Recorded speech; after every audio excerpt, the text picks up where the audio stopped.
It's now 7:42 on Monday, May 17th. This meeting is being live streamed as well as recorded for storage and viewing on our district website. The public can participate during hearings of individuals and delegates by submitting a written statement using the BOE questions form on the website or by signing up for a live audio public speaks available on the website as well. Adequate written notice of this meeting of the South Orange Maplewood Board of Education has been sent to both townships and village clerks, the Star Ledger, the News Record, tapintosoma.net, and villagegreen.com. Please rise for the Pledge of Allegiance. I pledge allegiance to the flag of the United States of America and to the republic for which it stands, one nation, under God, indivisible, with liberty and justice for all.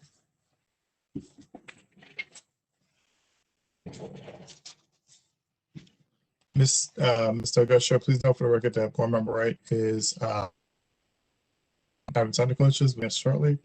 And with that, could you please call the roll? Sure can. Good evening, everyone. Board member Susan Bergen. Here. Board member Shannon Cuttle. Here. Student representative Lily Foreman. I'm here, but Jakai is serving as a student rep for tonight, so I'll join back in as an attendee since I think only one of us can be on at a time. Thank you for letting me know. Board member Thayer Joshua. Here. Board member Anne Marie Manny. Here. Board member Alyssa Malaspina. Here. Board member Erin Siders. Here. Board member Courtney Winkfield. Here. Board member Johanna Wright. Not yet, okay. And board member Kamal Zubieta. Here. Okay, thank you. Thank you. I'd like to make a motion to hold this meeting remotely during the public health emergency. May I have a second? Second. All in favor? Aye. All right, thank you. That was unanimous, Mr. Garcia.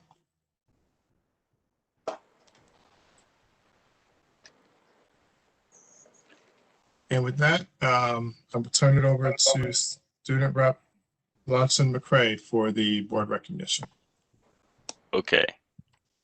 Congratulations to CHS senior Julia Batali for being named a winner of a 2021 National Merit Scholarship for $2,500. Less than 1% of American high school students are so designated and will compete for a scholarship in spring. Over 1.5 million students took the 2019 preliminary SAT/National Merit Scholarship test last October and entered the scholarship program, a nationwide competition for recognition and awards conducted by National Merit Scholarship Corporation. As a semifinalist, Julia has an opportunity to continue in the merit scholarship competition and advance the finalist standing by meeting a number of additional requirements. Finalists will compete for one of 2,500 National Merit $2,500 scholarships, as well as 1,000 corporate scholarships. The next round will be announced in February. Congratulations to Columbia High School. Columbia High School was named as one of the most influential public high schools in the United States by Academic Influence. CHS was ranked number 21 among 50 schools and was identified as a top 50 U.S. public high school based on the cumulative influence of its alumni. Academic Influence ranks schools based on the influencers associated with them, with both faculty and alumni considered. They use machine learning to track influence and map the relevant connections between people and institutions. Based on their analysis, ranked schools display higher concentrations of influential people associated with them. Influence is based on web traffic analysis and citations of alumni associated with these schools. Seth Paris, CHS Jr., was featured as part of the 2021 NAFME All-Eastern Orchestra. Seth placed first among all bassoon players at the 2019 to 2020 New Jersey All-State Band auditions and performed as a member of the New Jersey All-State Wind Ensemble in February of 2020. This distinction qualified him for consideration for the 2020 to 2021 All-Eastern Ensembles, and he was chosen to play with the orchestra. Seth is the first student from Columbia to accomplish and receive this tremendous honor. Seth has been mentored by the CHS band teacher, Mr. Peter Bauer. Congratulations to CHS senior Stanley Finlayson, who earned the prestigious Dwight D. Eisenhower Leadership Award. Congratulations to CHS senior Olivia Brash, who was selected by the athletic department as this year's NJSIAA student athlete from Columbia High School. Olivia is a fencer who also dominated the books during the 2020 to 2021 season. Congratulations to this year's CHS Parnassian Society's performance, Duplicity. The performance received several nominations at Montclair State University's Theater Night Foxy Awards, which will be held on Monday, May 17th, which is today. Here are the nominees. Outstanding Production of a Virtual Play, Columbia High School, Steven Stubelt. Outstanding Performance by an Actress in a Virtual Play, Sylvie Schweetz. Outstanding Performance by an Actress in a Virtual Play, Glennis Goff. Outstanding Performance by an Actor in a Virtual Play, Cyrus Shields. Outstanding Achievement in Educational Impact and Community Outreach, Columbia High School, Duplicity, Steven Stubelt. The Joanne Fox Award, Janet Bushrin and Steven Stubel. Congratulations to Dr. Bushrin and to our talented performers for the nominations. Congratulations to CHS Junior teacher, Mr. Paul Margliano, and his students Hafiz Hardin, Aiden Bronstein, Nina Kremen, Lawson Sabi, Courtney Plaza, and Sam Harris, who won an award at the Montclair Emerging Filmmaker Competition for a film named Lockdown Logins.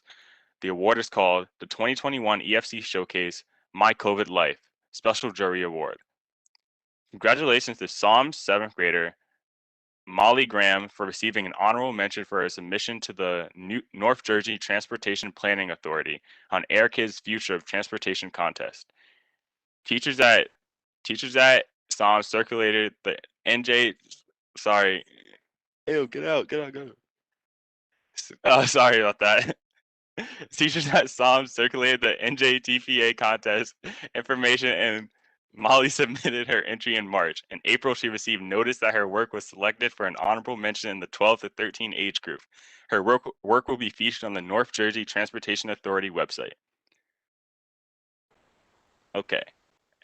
Miss Stephanie Rivera, a CHS social studies teacher, was named during a Teacher Appreciation Week special on WNYC's Brian Lehrer radio show on May 3rd. Ms. Rivera's contribution as an AP history teacher at CHS was honored via a parent who shared how much Ms. Rivera goes over and beyond to meet her students' needs. The college shared that during a pandemic, she has kept her students engaged and excited about learning. The caller also shared how Ms. Rivera visited all of her students' homes and waved and brought them gifts. She makes sure to reach out to struggling kids and their parents, and she has done a great job of meeting not only their academic needs, but also in providing emotional support. Congratulations to Ms. Rivera.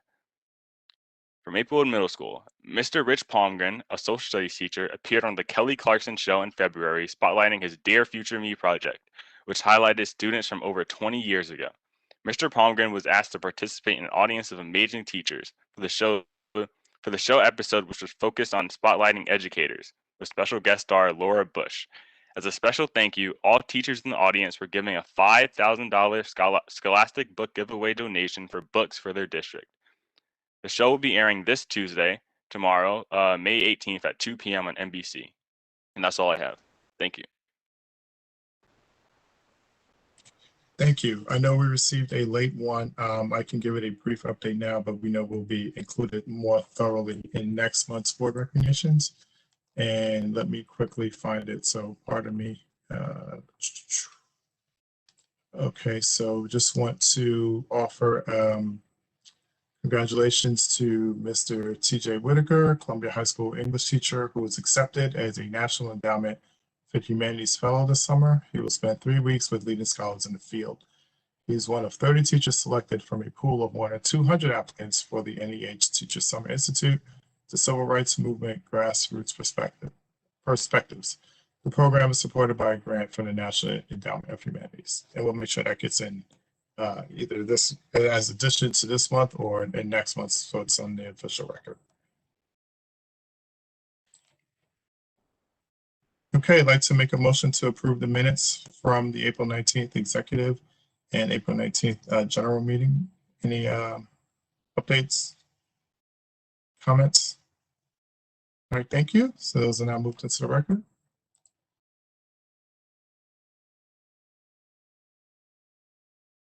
All right, the school board meeting is a business meeting in public, not a meeting with the public. Oftentimes, it may appear to members of the audience that the board takes action with very little comment, in many cases unanimous vote. Before a matter is placed on the agenda at a meeting, the administration has thoroughly reviewed the matter with the superintendent. If superintendent is satisfied the matter is ready to be the board, it is referred to appropriate board committee. Members of the committee work with administration and superintendent to ensure that members fully understand the matter, and after the committee discusses the matter, it is presented to full board for discussion before any action is taken. Only then is it placed on the agenda for action at a meeting, public meeting. With that, I'll turn it over to Dr. Taylor for the superintendent's monthly update. Thank you to our board president. Just a quick sound check. Can everyone hear me? Do I sound okay? All right. I have to tease our board rep alternate, Jakai. He made over 20 years ago sound like a long time ago for high school. And I might fall into that category, Jakai. So keep that in mind, okay? Mr. Bonds, whenever you're ready, I'll take the helm and share my screen, please.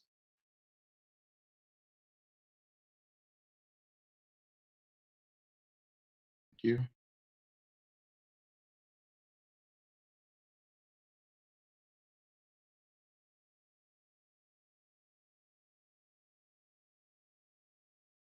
Just one more moment.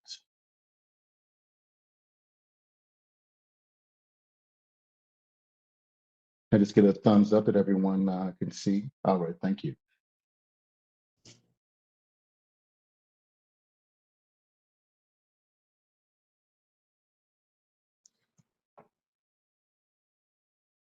So hello, board members and members of the public. For those who do follow our board meetings or other board meetings, we know that we have a statutory requirement that we present to the board, what used to be called our violence and vandalism report that was due to be reported to the state as well. It is now called our Student Safety and Data System Report, SSDS.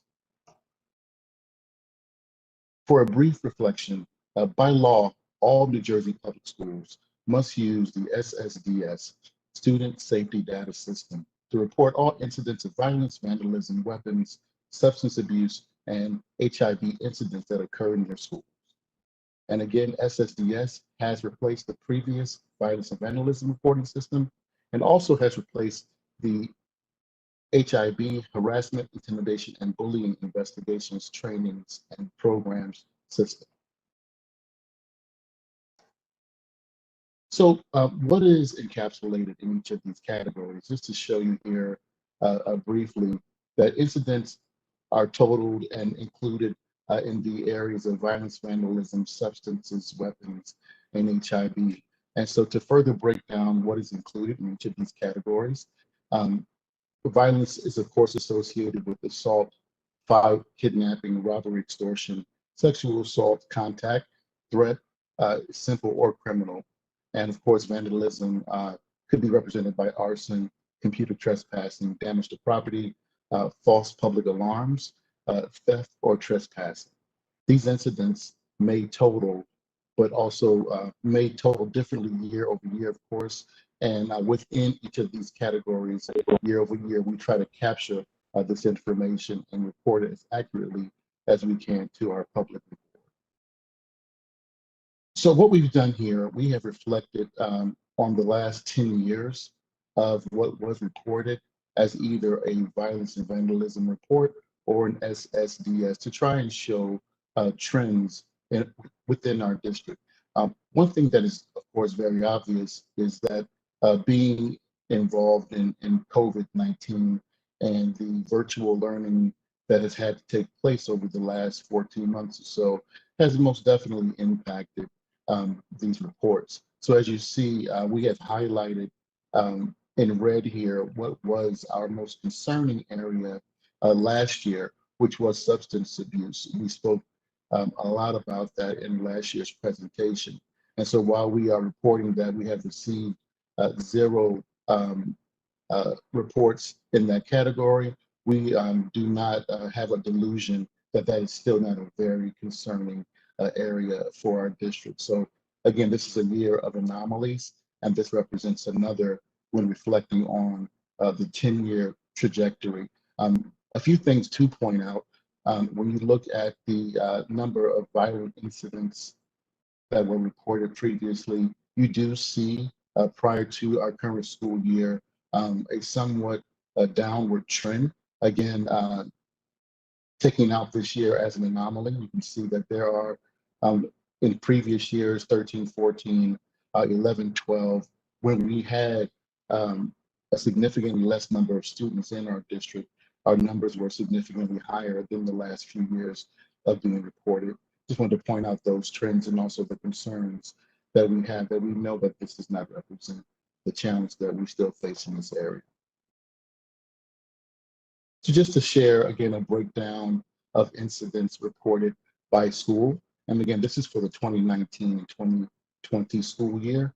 You can see again that this is for the previous school year, so we can compare it to what we've seen in our current school year report one.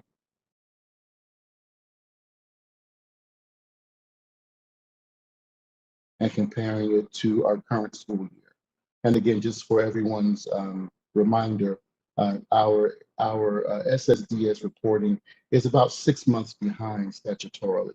So the reports that we are viewing tonight are encompassing September through December of this year. But as you can see, the numbers are dramatically lower, again, as we would anticipate with being in a virtual learning setting for this report period. So again, going back to last year, schools are on your left-hand side. Categories are on your top, and your total for each category are on the bottom.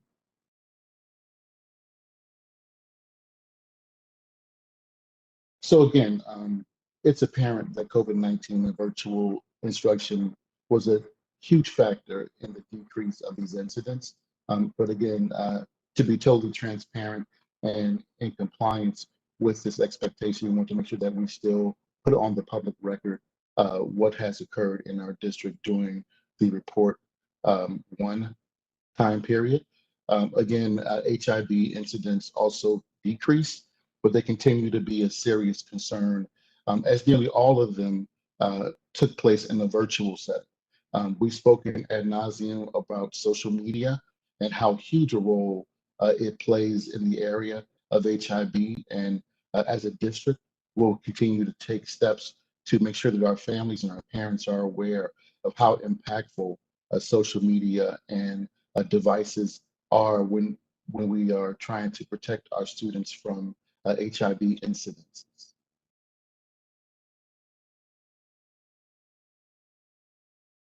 So what we're sharing with you now, again, are the HIV trainings and programs to date through the report period, again, from September through January.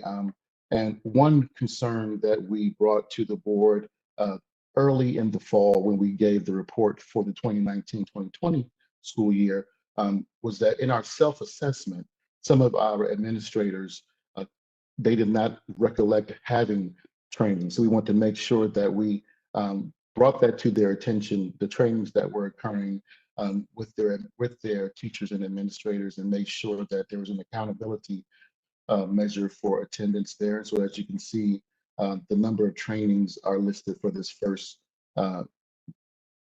first reporting period. One thing to make sure that we do note is that, of course, being in a virtual setting, many of our programs were assembly type programs, in-person assemblies, and so that also was impacted by the virtual learning sessions that we were having through the majority of our school year. And so how many trainings have we had, and where have we had them, and how are they going this year?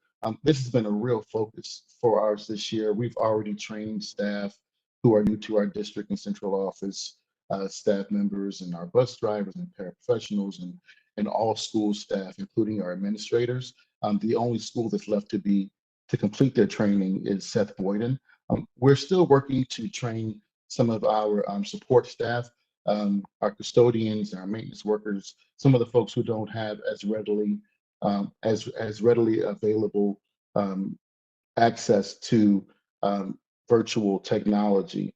But these are the last folks that we're looking to train for this school year. And again, we're emphasizing, all of the impact that we've seen for social emotional learning that could be impacted by HIV and other SSDS incidents. So in previous years, we've had discussions around the Week of Respect. While the Week of Respect, of course, is acknowledged throughout the state of New Jersey, we want to have an emphasis of this really important time where our schools really focus in on HIV, anti-violence, et cetera. And so we want to give you some examples of what we saw with the Week of Respect this year. They included newsletter messages and videos to our school families, school spirit and school color days, even virtually, messages on social media around chalking it up to respect, even TikTok challenges, classroom activities, how do I see myself, listening to respect playlists on YouTube, teacher-led discussions around showing respect. So that there were lots of activities that took place this year that were focused on the Week of Respect. And here's just a couple of examples. And again, I won't use our time to read or review each of these slides, but they will be available on our website for anyone who's interested to, again, see more about what we think was a very successful growth in this area.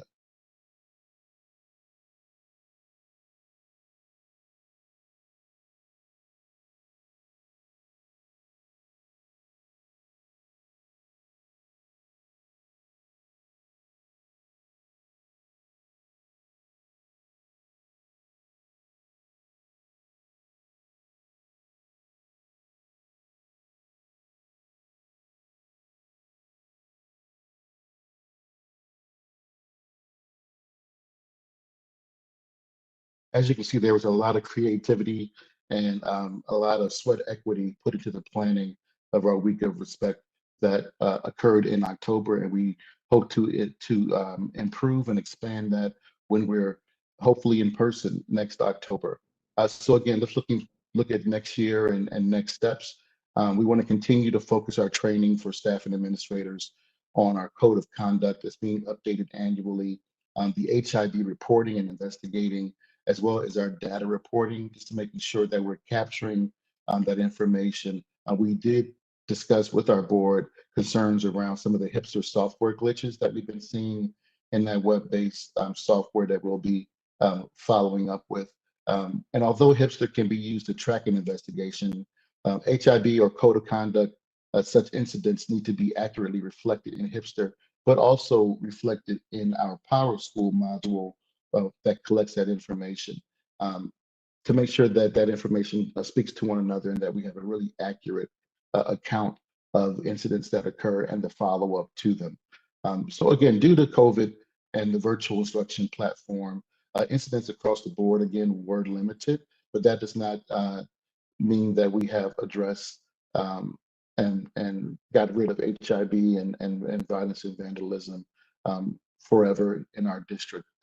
We are being steadfast and focusing in and anticipating that this concern may even be exacerbated when there's a full return to our school day with the social and emotional impact of COVID-19 on students and also on our staff members.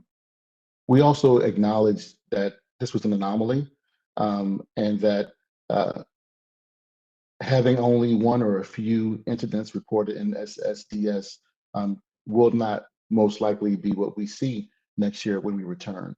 So we're going to carry on a positive trajectory by focusing in again on our professional development, by ensuring that training is occurring, and that we have used virtual settings, I think, to make our reach on anti-violence further. And so we don't have to stop that altogether. We can still use and leverage technology and virtual learning to maybe have a further reach when it comes to our trainings and how we touch students who are at home and touch families who are at home to make sure that they are aware of this really important topic. So board members, again, I hope that we were able to give you some context around what our numbers are reflected to be in a report timeline 1 for our school year.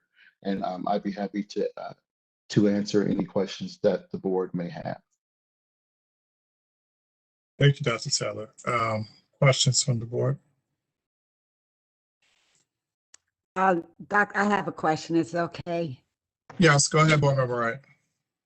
Okay, I'd like to know how is central office updating the code of conduct, and are the administrators involved?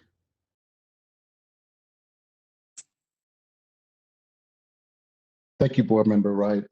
The process for updating the code of conduct is an annual process, meaning at the end of each year, we reflect back on what were the learnings. I know, I believe it was the end of last spring or so, even while we were in COVID, we held small groups to get reflections of the code of conduct, and the admin can definitely have an impact on that. I'll give you just a few examples.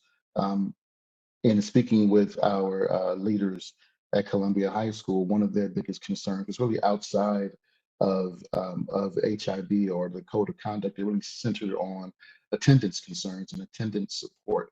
And so while that didn't have a direct impact on the code of conduct, it enabled us to invest further in that area to support all that our kids need to hopefully have a high level of attendance. So I'm sure that that Dr. Perez and I will build in some more time as we begin to close out this school year to review what the code of conduct outcomes were. Of course, this year is unlike most. So the reflections may be limited, but there's always a chance for us to do that. Great. Thank you. Ms. Delgado, please just note for the record that Board Member Wright has joined us. Thank you. Okay, Board Member Wingfield and then Board Member Malaspina. Thank you for the presentation. Would it be possible for us to receive, not all certainly, but some of the historical data that you shared with us around the breakdown of infractions by racial demographics as well as by special education and English language learner status, so that we can better understand how those patterns sort of show up over time through some of these different demographics? Thank you. What I can do is take that request back with our team and review, because we of course have historically these previous presentations to see if that type of breakdown was done. And if it was not done, I can reflect back through Hipster or perhaps with our student information system leader to see if that's available to us. If it's available, we'd be happy to give it. I'm just not sure if it's readily available to us. Just as a quick follow-up, from here moving forward, can we get a commitment from the district that anytime we're looking at either infraction data or discipline data in the future, that we receive it through in the public domain through those cuts? Most definitely. I know that we do place, again, this is the first year of this, but we place this information based on demographics on our website monthly. But I'm just worried about the historical review of it, if that's available to us. I have no challenge with doing that at all. Okay, thank you. Thank you. Board Member Malaspina. Yes, I'm greatly concerned about how much of the HIB is related to social media, and I would like us, I am requesting that we undertake a audit of our curriculum to make sure that kids are getting training from like basically kindergarten on to how to be good digital citizens and how to act appropriately online. And that we make a commitment not only to train the students, but also to have community events and other events so that the parents are trained and others are trained to make sure that we do as much as possible to stop some of the online bullying we are seeing. And we do have trained personnel in our librarians that That's part, that's what we're trained in. So they could possibly be assistance in it, but I really think we need to, as a district, make a commitment to do that, because it is concerning to me, the numbers we are seeing, and related to that. So I agree that, and again, we've been preaching this for years, right? That social media and the internet and the expanded apps and personal devices can be detrimental. I would only pause at some of the at the way it's phrased, right? Because I don't want it to anyone who's watching or here to take that as a directive that there's a directive for us to audit curriculum, throw events, et cetera. I can say I just want to put on the public record, right? That what we'll do, we will review our current social media attempts to support students, right? And it can include all those things, but when it becomes a directive, it will have to be the entire board that's voting on that kind of directive. That's all. Well, I'm asking that we have a discussion about it. All right, thank you, Board Member Malspina. Next, go ahead, Board Member Bergen, and then Board Member Cottle. Thank you. I have a question about the chart that lists by year the different types of infractions. And for last year, everything went down because of the shortened school year, except substance use, which like quadrupled. And I wanted to see if you have any explanation for that number and what the district is doing in response to that number. Yes. So when we presented this information last year, one public statement that we made is that the high school leadership at that time made a commitment to accurately report every single substance incident that occurred.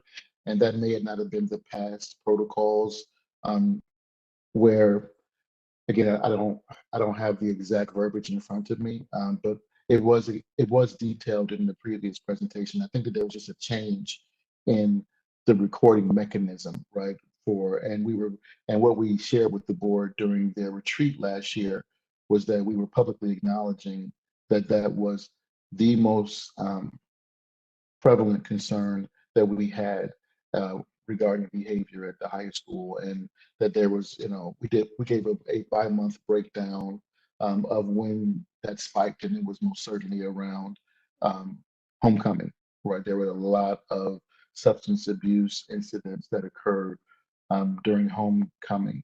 And forgive me if I'm incorrect, but I believe I recall some of the challenges previously were that the reporting individual incidents of someone being intoxicated was not previously reported.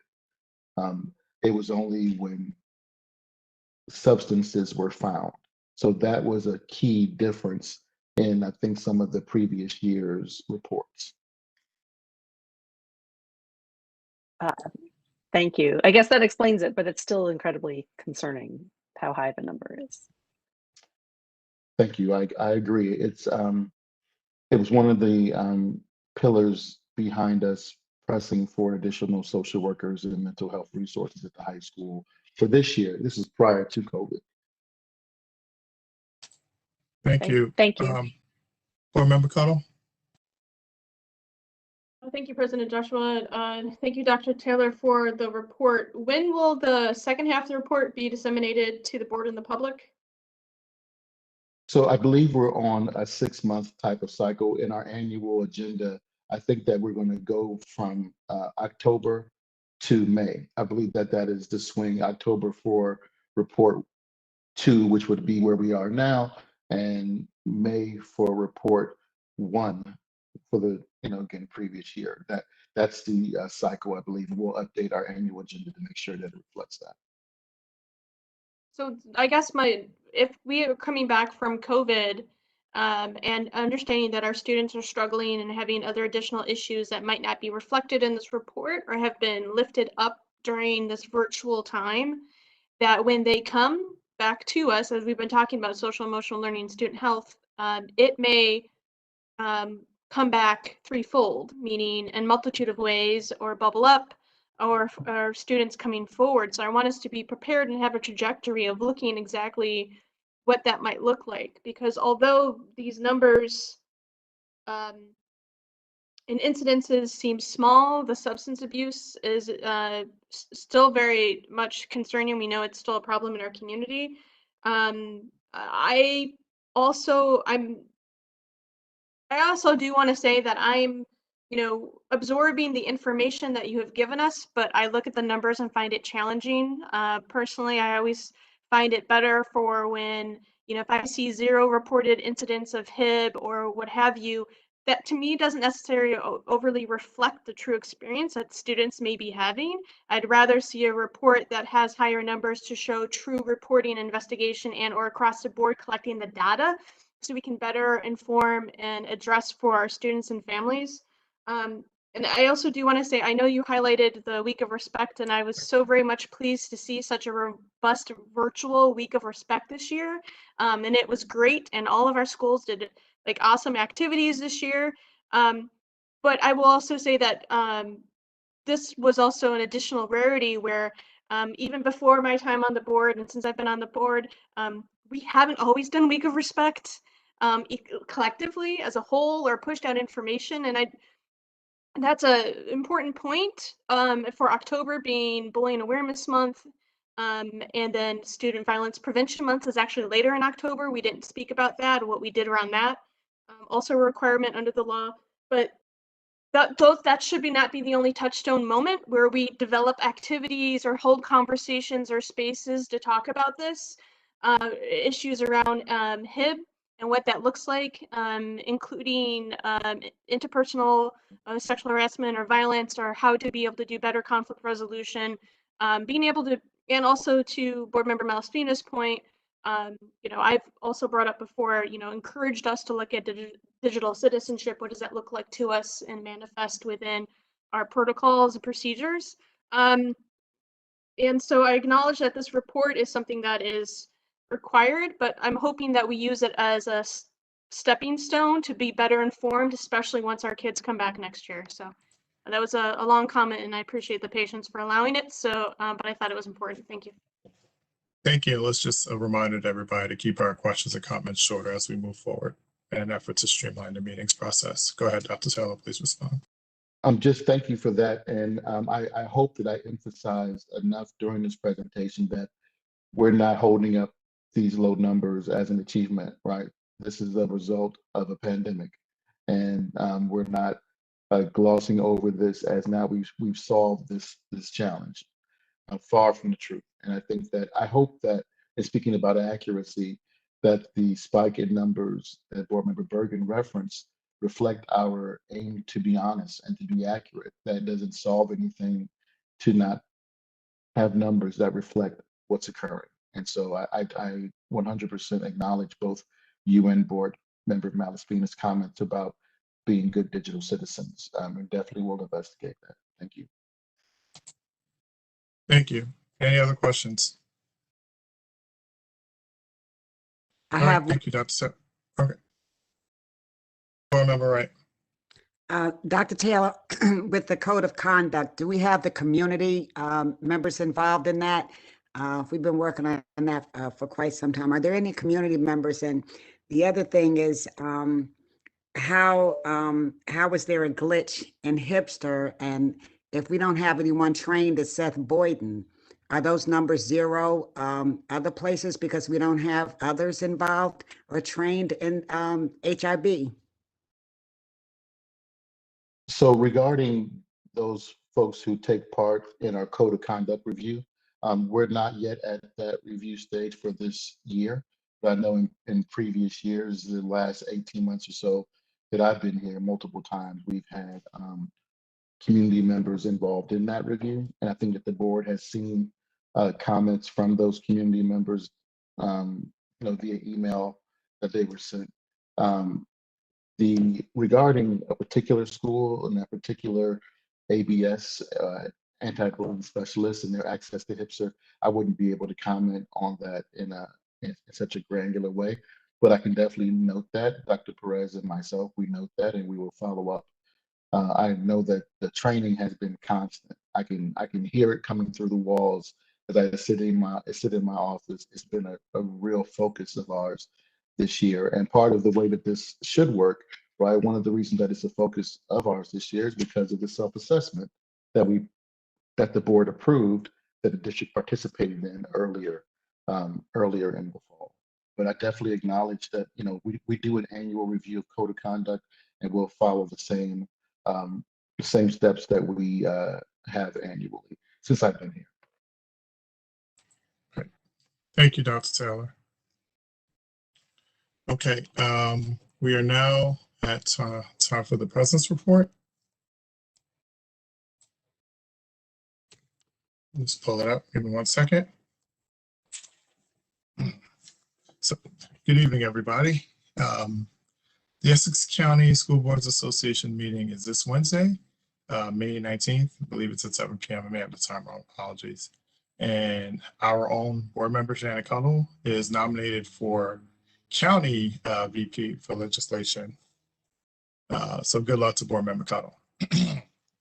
Also, the New Jersey School Board Association's 2021 virtual workshop, which is slated for October, is now open for registration to all board members, and I encourage the board to register and participate as your schedules allow. The board will have several special meetings in June to begin the evaluation of the superintendent, and we'll also do a board self-evaluation as one of our summer retreats. In June, this coming June as well, we will feature this June feature several in-person end-of-year celebrations with students and families, and the board looks forward to participating and celebrating with our community. And lastly, back in January, the board proactively sought an advisory opinion from the New Jersey School Ethics Commission regarding the appropriate boundaries of newly elected board member Malaspina's participation in the implementation of the BPW settlement agreement. The School Ethics Commission only offers opinions to those who are considered school officials, which is defined as a board member, administrator, managerial employee, or officer of NJSBA, as well as members of the board or trustees of a charter school. The board could not seek the advisory opinion any earlier since board member Malaspina was not a school official until being sworn in back in January. The Board of Education recently received the advisory opinion from the School Ethics Commission, which is now posted on our website. It is important to note that board member Malaspina was not accused of anything improper that caused the board to seek the advisory opinion. I, on behalf of the board, and board member Malaspina on her own behalf, collaborated throughout the process to seek the advisory opinion, submitting our requests in February. The commission met in March to discuss the requests and delivered the advisory opinion to the board in late April. The guidance from the commission states in part, board member Malaspina must recuse herself from any and all, quote, any and all matters related to litigation, unquote.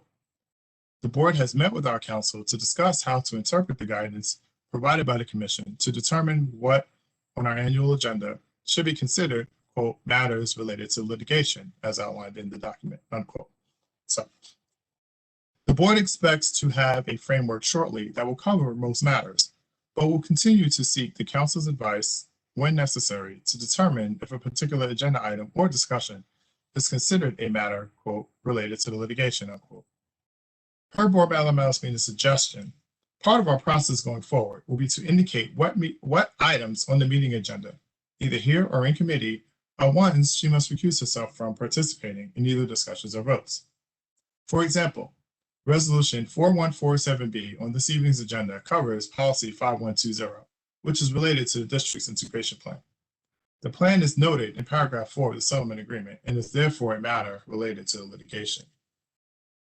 In conclusion, the board will continue to work with each other and with council when needed to ensure board member Malaspina is allowed to participate in board matters to the fullest extent possible while staying within the guidance provided by the School Ethics Commission. And that concludes the president's report. Up next is our Student Board of Ed report, and that will be Student Rep Jakai Bodson-McCray. Thank you. I'll begin with updates on Columbia High School. Senior events are all planned and running smoothly. Hall of Fame is now a seniors only event and will be held at Underhill. prom is happening and only CHS seniors can attend, meaning no one can bring a date from a lower grade or another school. Governor Murphy is expected to announce fewer restrictions for events, and following the announcement, an email will be sent to parents and students summarizing the details, and the email will also have other info about prom. Midnight Madness is happening and will utilize sports bus protocols to ensure everything is safe. The school is also looking into other COVID safety precautions, but nothing is confirmed yet. Graduation will be streamed online, and we are hoping that Murphy's announcement will allow for more tickets per family. Caps and gowns will be distributed at a senior event soon. This month, CHS will have an event called Lavender Graduation that celebrates LGBTQ+ seniors. This event will be held in the CHS auditorium. Moving towards the end of the year, teachers are to make sure that 2 weeks prior to graduation, they have notified counselors and administrators of students who are in danger of failing for the year, giving them 2 weeks to sign students up for summer school and/or get them to make up work. For seniors, all major assignments will be due June 11th. For other grades, major assignments will be due June 18th. Seniors will not have school June 21st to the 24th. Instead, there will be outside events and graduation rehearsal. Staff is working toward altering grading policies so people can hand in work late, and there will be no finals. Mr. Sanchez has let us know that there are being changes made to the code of conduct in the school curriculum to address sexual assault and topics related to it. There will be a senior event about consent held soon. Dr. Perez and Mr. Sanchez have been discussing staff training next year, where staff will learn the best ways to handle and report any instances of sexual misconduct. During the summer, a curriculum will be written. Health teachers and middle school principals will meet with supervisors to discuss ways to embed the topic in classes. Humanities is one of the classes that will have it. A sexual harassment policy is to be voted on before a new code of conduct goes out. Mr. Sanchez and other staff at Columbia High School have been monitoring and listening to students' conversations surrounding these topics. We know that there have been complaints about students being harassed at Underhill. The football field's lights have been turned on at night, and CHS staff is working to increase the amount of people present at events to make sure that students are comfortable going to games.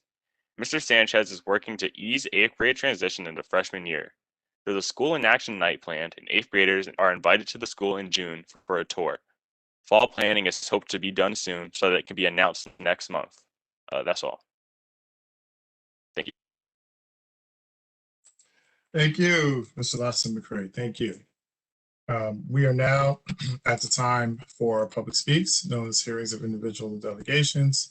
This is an opportunity for you to share your concerns about an item on the agenda, but is not a time for dialogue with the board. Board requests that you state name and town, name and town of residence for the record. We will set the time to 3 minutes for each speaker, and we ask that you respect that time limit. We must cut you off so it does not appear as we are giving anyone an advantage to share their views over another individual. Speakers have the full protection of free speech during public speaks. However, this form does not protect you from the subject of your free speech pursuing libel or slander charges. Finally, the board recommends that all members of our community pursue the chain of command. We will start with our audio public speaks sign up. And our first audio public speaks is from TJ Whitaker of Maplewood.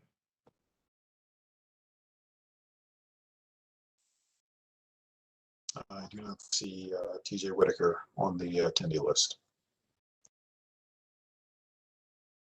Okay, we will move on then, and that it concludes our audio comments. We'll now move to our submitted public speaks. And the first submitted public speaks is from Holly Ray. This is easier to read, excuse me. Okay. I acknowledge that it has been a year of challenge and adaptation. I want to thank you for all of your efforts. I have become increasingly concerned regarding the content and presentation of the curriculum in our schools. Among the many subjects, such as critical race theory, Project 1619, and other political social issues that have become the theme, there has not been acknowledgement, regard, or openness to diversity of thought, even when diversity of thought is supported. Kids have not been given the opportunity to share their views. Teachers are singling out kids and using shame tactics and manipulation to reinforce their agenda. I feel that our district is relying on parents feeling silenced and too intimidated to speak out. However, there are an increasing number of Soma parents who are expressing their concern. I ask that this very important topic be taken seriously in an open forum for discussion and change be created.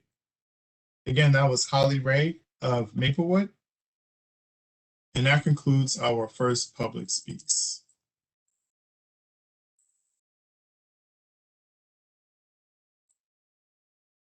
Okay, so we are now at this discussion portion of the meeting. I would like, so I know we took out a couple of resolutions, so I'm going to make a motion to move the board member Cottle. Sorry for the, thank you, President Jasper. Sorry for the waiving. I just realized we don't have committee reports on here. The agenda? Yeah, we should do that. So let's go to that. Apologies. So let's do committee reports. I will start in alphabetical order. So we'll start with CNI and then finance, personnel, and policy. So board member Sider, Dr. Taylor. I just wanted to, Mr. President, before we move, just to acknowledge the public comment.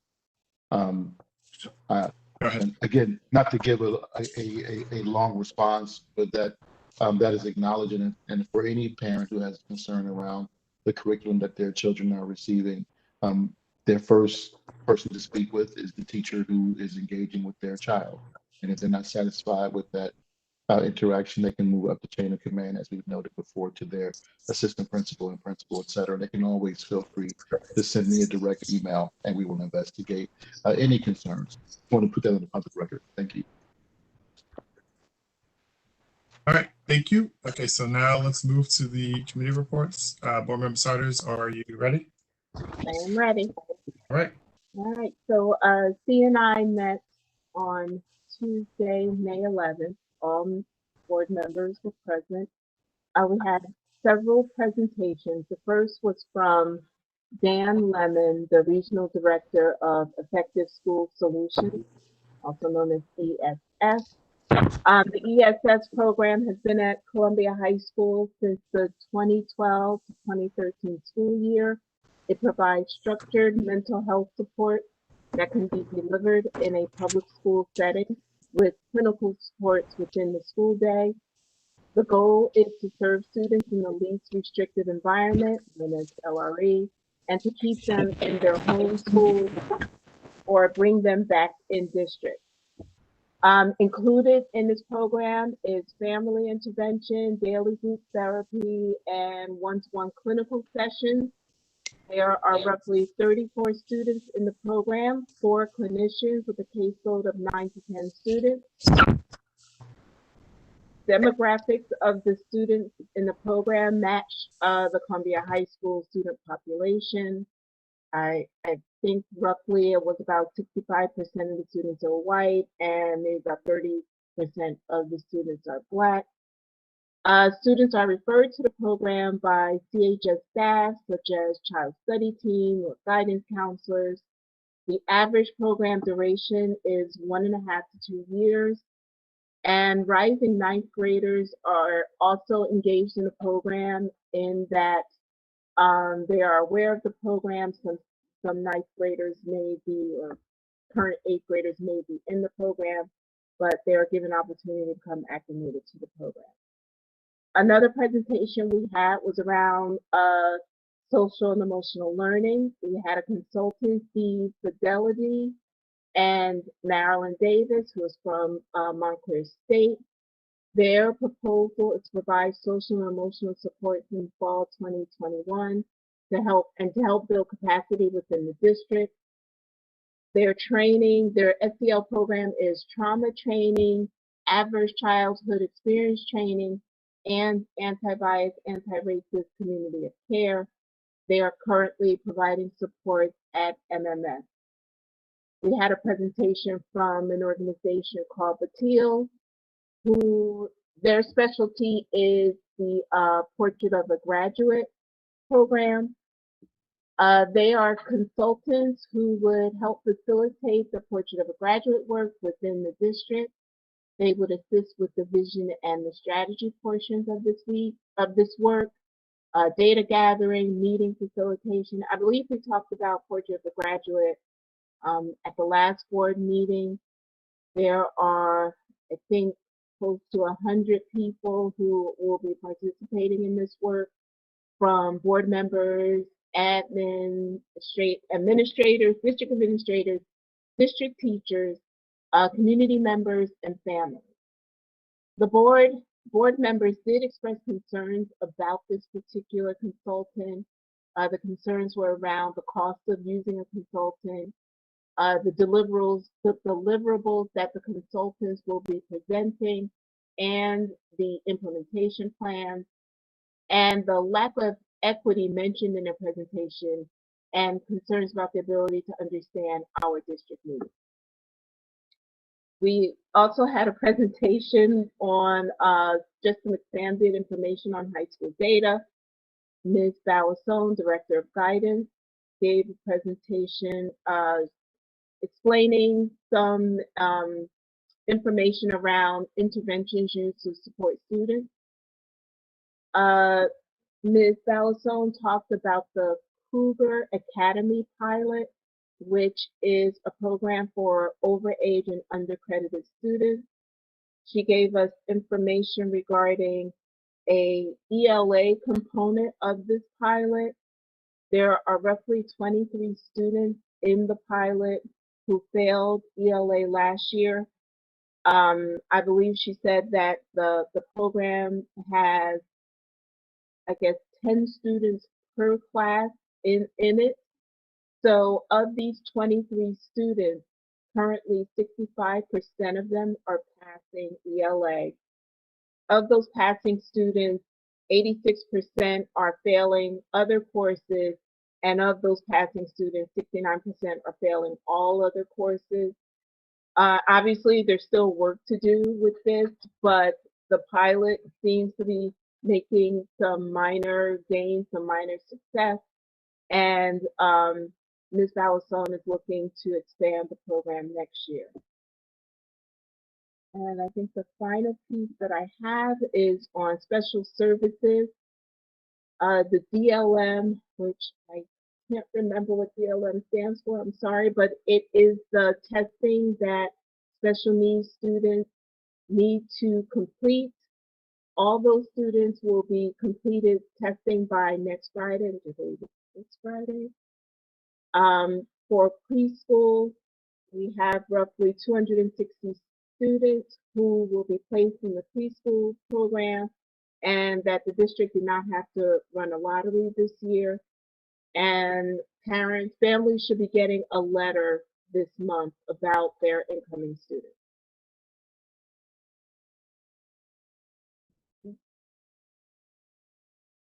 Any questions? Thank you, Board Member Sutters. Any questions for the CNI Chair? Yes. Okay, go ahead, Board Member Wright. Thank you.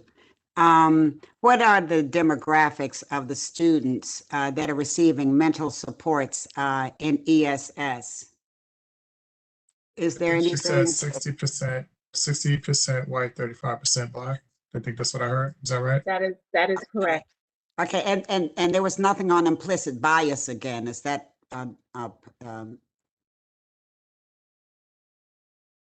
something that CNI is looking at? In terms of like professional development?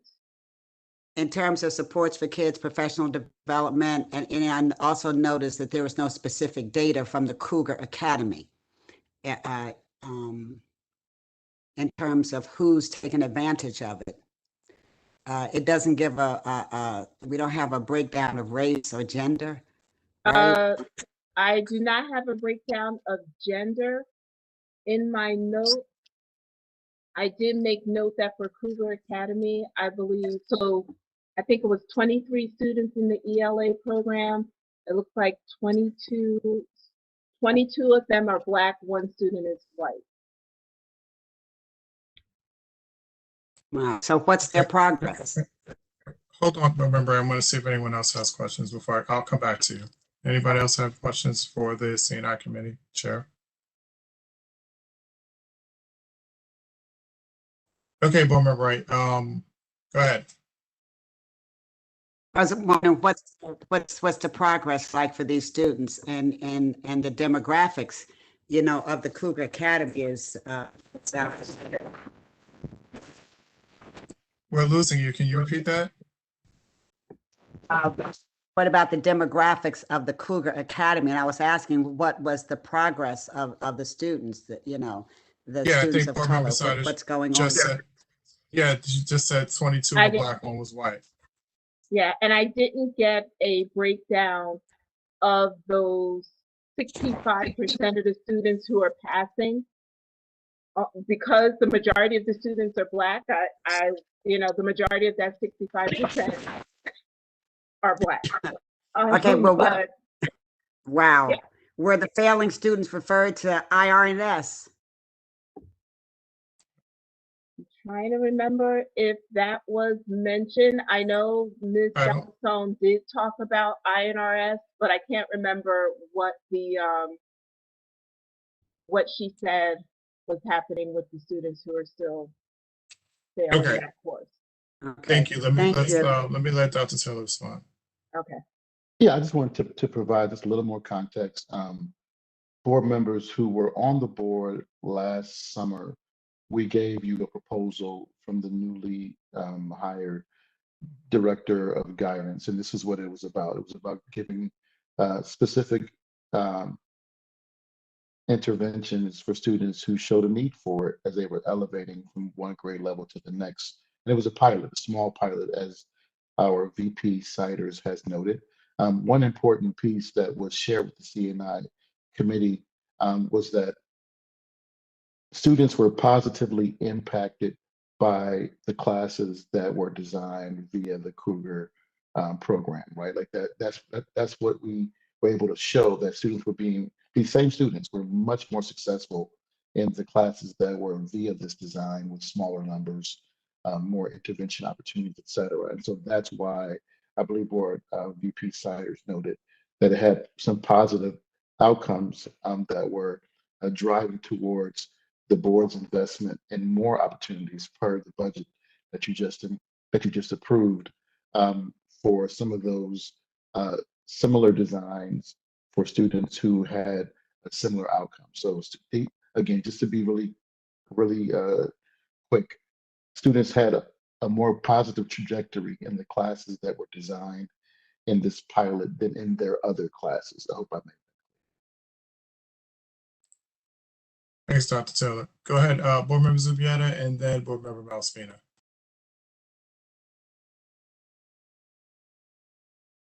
I have a question about the data. Within PowerSchool, the students' parents or the students identify themselves like in terms of race, ethnicity, but I see often when we report statistics, we use a black, white, other designation, but I don't believe that that's how the students self-identify. So perhaps I just want to clarify when board member Siders says like 60% black, 30% white. In the 10%, are we including kids who identified as anything other than black and white? Or are we making assumptions about students who might have identified as mixed, or where they identify race as black, but ethnicity as Hispanic? So I just want to, it's not really a question for board member Siders, it's more a question about how we report data, and are we using the self-identification or are we using some other sort of identification?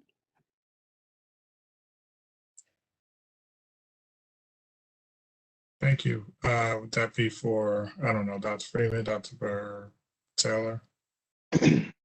I would say that the answer to that question would be that we don't do the same thing for everything, right? That it depends on the report, it depends on what's available, it depends on where we're pulling it from. I know that for some of our access and equity reports that we've done, we've broken it out for every ethnicity that was available. The same thing for the selection of hybrid versus virtual. I think sometimes the data lends itself to the discussion of what the concern is, right? So I don't have any problem with breaking it out further. It's just for some of the data, the numbers are so small that it becomes statistically insignificant, right? So that's part of the driver, but we try to be very sensitive about that, especially when we're giving a report that encompasses, a lot of kids, like we did for the hybrid and virtual selection. Thank you. Board Member Massimino? I would like to suggest, I mean, we got a lot of stuff in CNI, like we had a data dump of lots and lots of stuff, and good stuff, important stuff that needs to be shared with the entire board. And I would like to suggest that we share the data with the entire board, because there are some very important things in there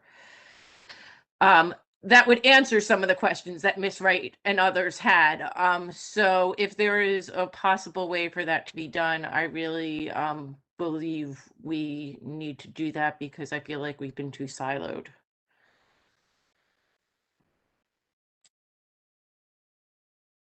Thank you, Board Member Massimino. Board Member Connell, did you have a hand? I'm not sure, because I'm scrolling Yes. up and down. Go Yeah, ahead, I Board did. Member Connell. Go Yeah. ahead. Yes. I guess to echo Board Member Malaspina's question there. Is that something, if with the board meeting minutes that get circulated, can relevant presentations get circulated with the minutes, or is that something I should talk about in new business? Sorry, it made me think of it.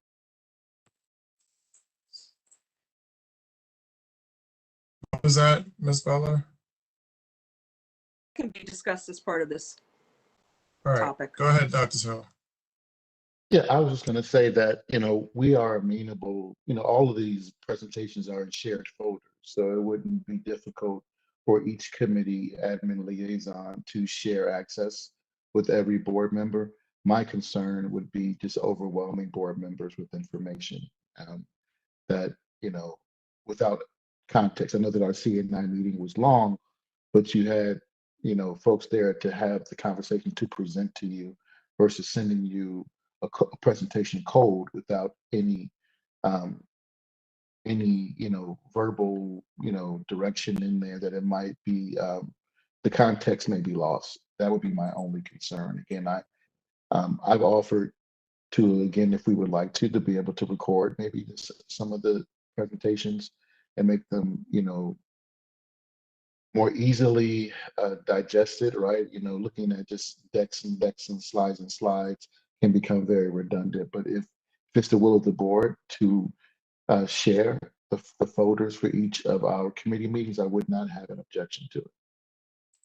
Yeah, thank you, Doctor. I think the suggestion of submitting them with the minutes would help in some of that. It may not be as hot as it would if you're watching it live. It wouldn't be, but it wouldn't be as cold as just a presentation without any context, right? So I think that would be a good start. Are there any other hands? I just want to make sure I didn't see anybody else. All right, thank you, Board Member Siders. Next will be Finance with Board Member Wright. Okay, we met on April 29th, and we talked about the budget update, the $1 million state aid. We talked about the construction aid update, field improvements. We also talked about having to relocate maybe a couple of kindergarten classes due to construction. But staff is going to to visit the school and determine how space in the building can be reimagined, hopefully, to incoming students. And a committee will be meeting to address the renovations at Underhill Field, as well as the timeline in order to be the least disruptive for our student athletes. We talked about our contracts that are being renewed in our bids. Hopefully, all the paperwork will be in order. We talked about transportation, the safety of our students as they're waiting on the buses. We're going to try and take care of that. We talked about the routes for 2021 school year. They will be rebidded for efficiency, as well as for our integration plan.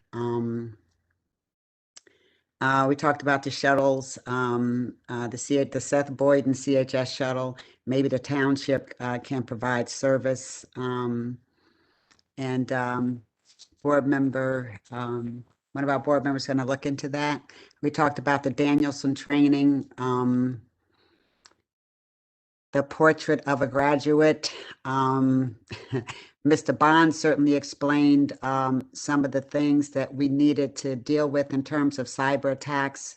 He explained the purpose of the audit, and he will be getting proposals as well. We also discussed, again, public FFT meetings, finance meetings. We also talked about the smartwatch policy. We know that a lot of our policies have sort of been updated. We haven't kept up with the technology, and we're going to take care of that. Thank you, Mr. Bonds, for going over those items with us. He's going to review those policies. And new business, we talked about Project Acceleration, and that's the dual enrollment with Seton Hall University for students to obtain college credits. And that was a really, really important conversation. We talked about some innovative and creative ideas in terms of getting our kids involved with least cost as possible. So hopefully no cost, but we'll see how that goes. And that was basically it. Any questions? Thank you, Board Member Wright. Any questions for Committee Chair Wright? Okay, thank you. We'll now move to personnel with Board Member Manning. Great, thank you. So our committee had our most important meeting of the year on May 5th with Ms. Robinson and Dr. Taylor, and we voted last week on that long list of renewals. During our committee, we reviewed the process of the evaluations and the status of any outstanding evaluations. During that process, we also looked at all the evaluations and the administrative recommendations for each of the staff that were up for tenure this year, and those evaluations were complete. This is a huge movement forward for our school district, and I want to thank Dr. Taylor for continuing on this path that previous administrations had started, and thank you, Ms. Robinson, for sending regular reminders to administrators and supervisors to keep this top of mind for all staff. We did spot check across each school, and we look forward to the next 2 years where every staff member will have 4 full years of evaluations in the spirit of improving what our children are experiencing in the classroom. Outside of the personal resolutions, Ms. Robinson had researched the status of our substitute pay across our county. And we noticed that our pay scale is competitive at the degree level. The committee recommended that administration look at collapsing our multiple pay scales, not only to streamline the process, but also to increase the certification of what we accept as a substitute. Dr. Alegria joined us, and she discussed the 2 job descriptions that we are voting on this evening. Both are related to the preschool expansion grant and program, and I'm so happy to hear that we are accommodating everyone who applied. That's great news. For the parent engagement position, Dr. Alegria moved the certification from a bachelor's degree to a pre-K to 3 certification, so that who's the person who's engaging with parents actually has a degree in that early education phase. And then the intervention specialist position, the suggestion was to move from a social worker to a speech and language specialist, which is quite a bit of our early intervention programs.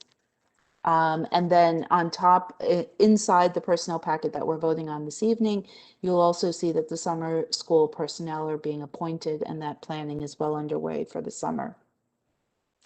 The committee was also informed that the reimagined job description from security professional to a school and community safety liaison position was going to be forwarded to us.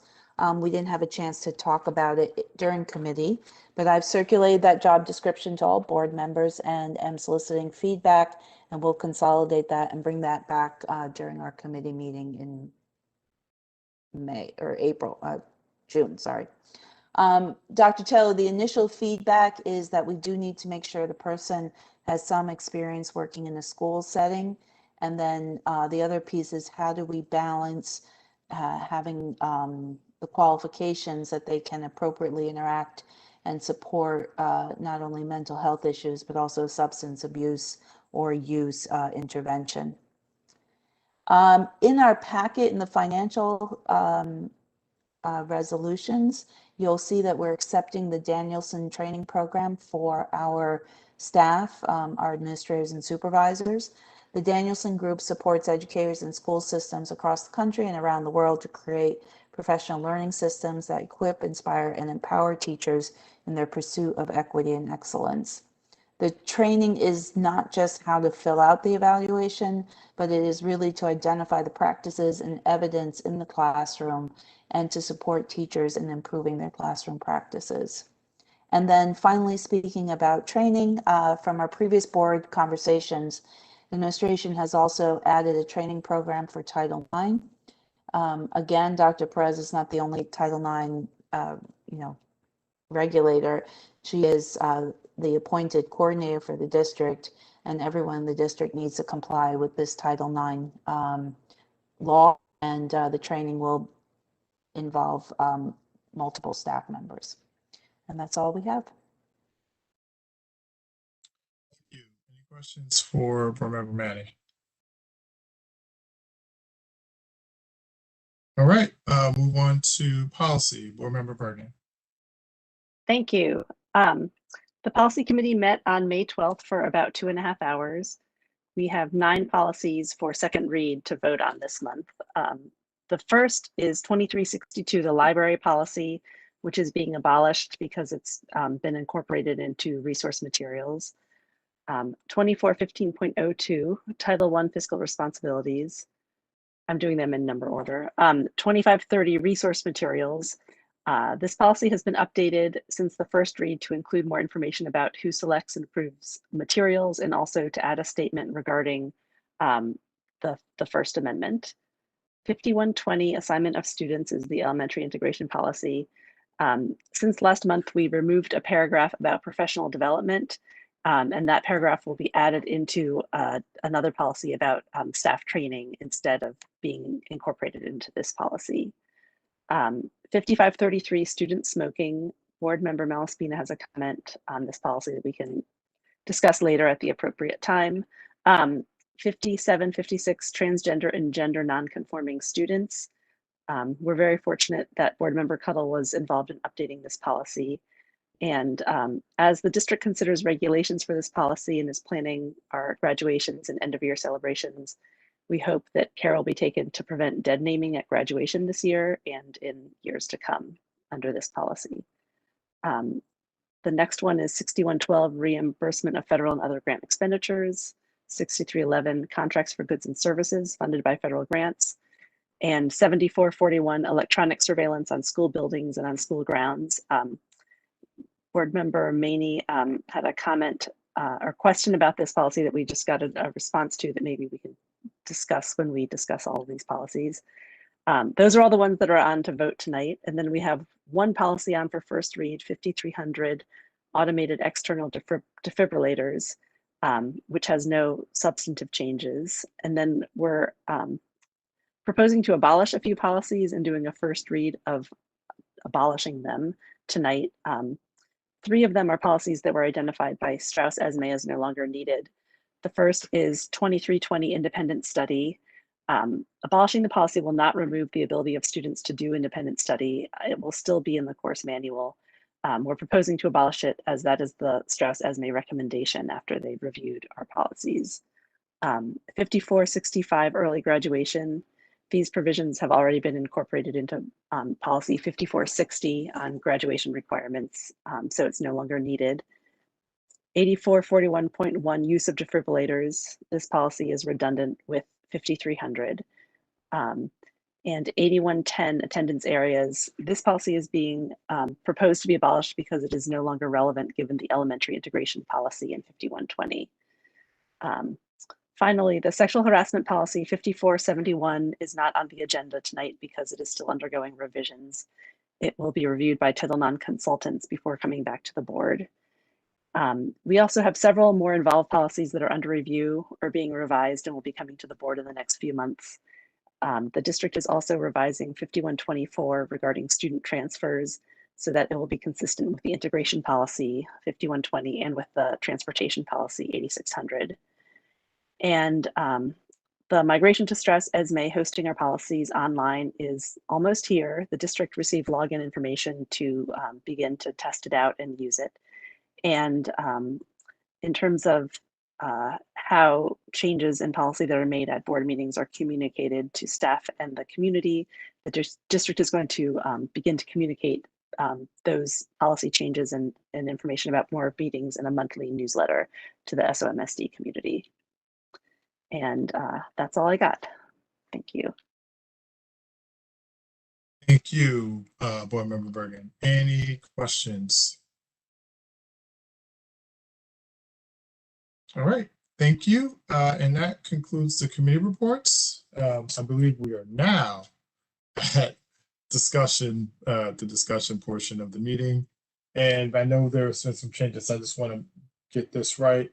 I believe we are moving 4138 to 4149 with the exceptions of 4144, 4145, and 4147B. May I have a second? Excuse me. We're Do going we to come have back and to do the add the additional hand ones carry? later. We'll do that. Oh, okay, I'm We'll sorry. do those second. Yep, I Okay, got I'm it. sorry. I have it written. Yep, we're going to do the hand carries last. Okay. So we have to Go do over this the- one. Can you go over those we're- again, Board Member Joshua, just because? Just, I got it. 1 second. Let me finish with Ms. Togo-Show. So, yeah, so we're going to do, the order is, the general discussion. We'll then move 4147B separately because it's related to the integration plan, and then we will move 2 separate ones for each hand carry, 4151 and 4152. Okay. How about the hand carry for the construction? I thought that was part of. I thought that was 414. Isn't that 4144 AA? 4142 AA. We do. I'm sorry, Joanne. Do we have to motion that in?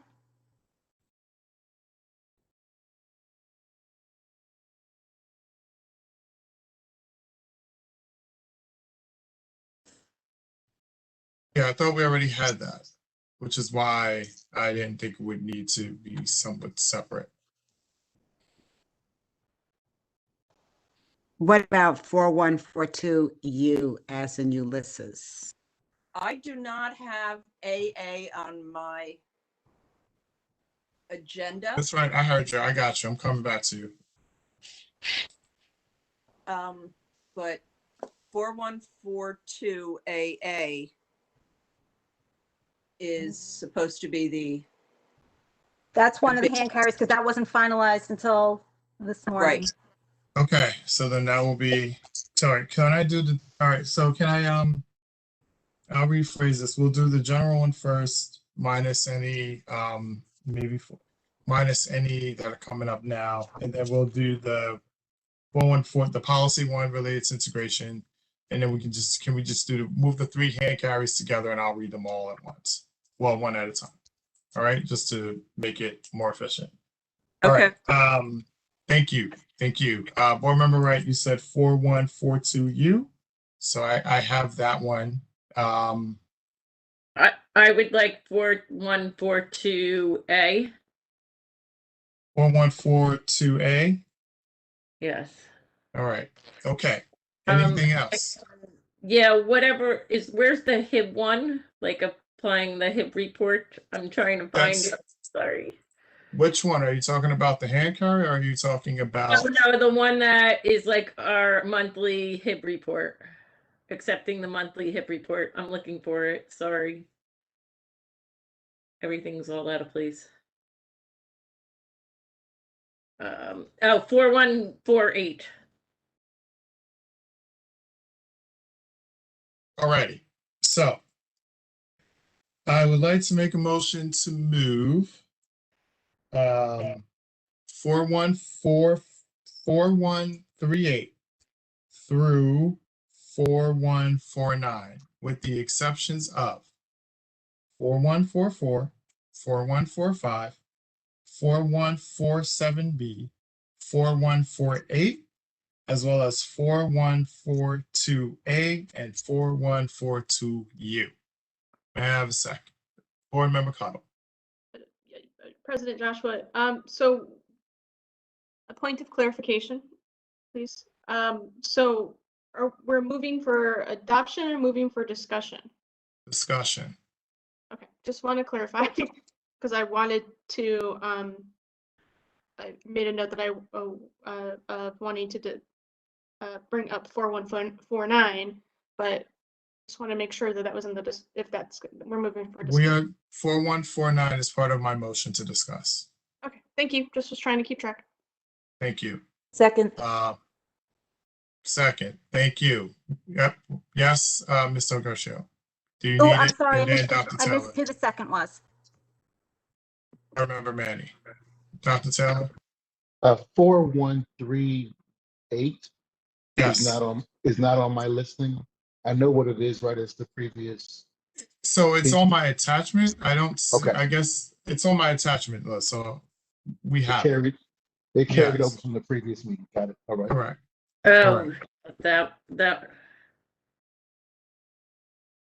Is that from the previous? I'm sorry, yeah, because it's not on my list either. So just to clarify, it's the one from the previous meeting that we had pulled, and then. Yes, it is. And the attachment has been provided, and I provided an update in the email to the board, I believe Saturday morning, Okay. regarding that resolution.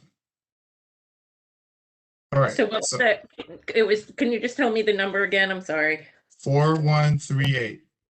Okay, thank you.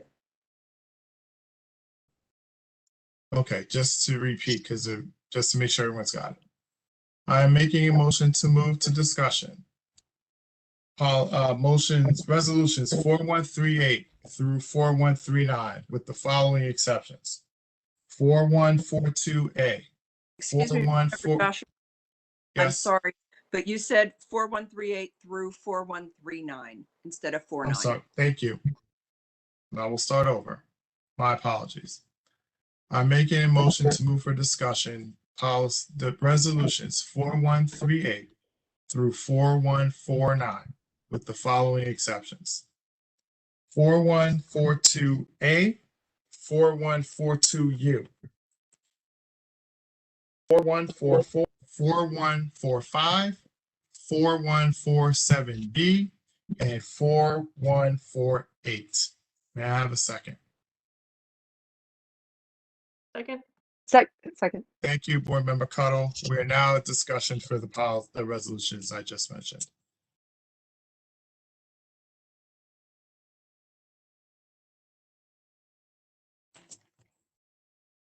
Does anyone have a?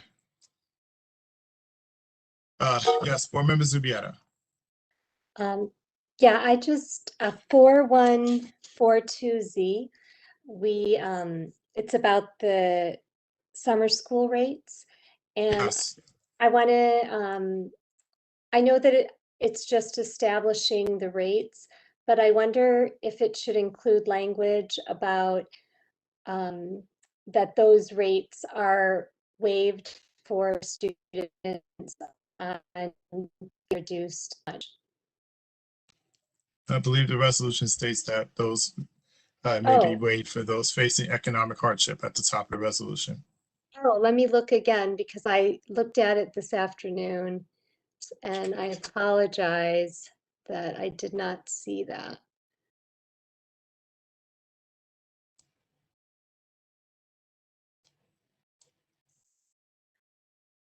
Oh, yes, I do see that language and I appreciate it. Thank you.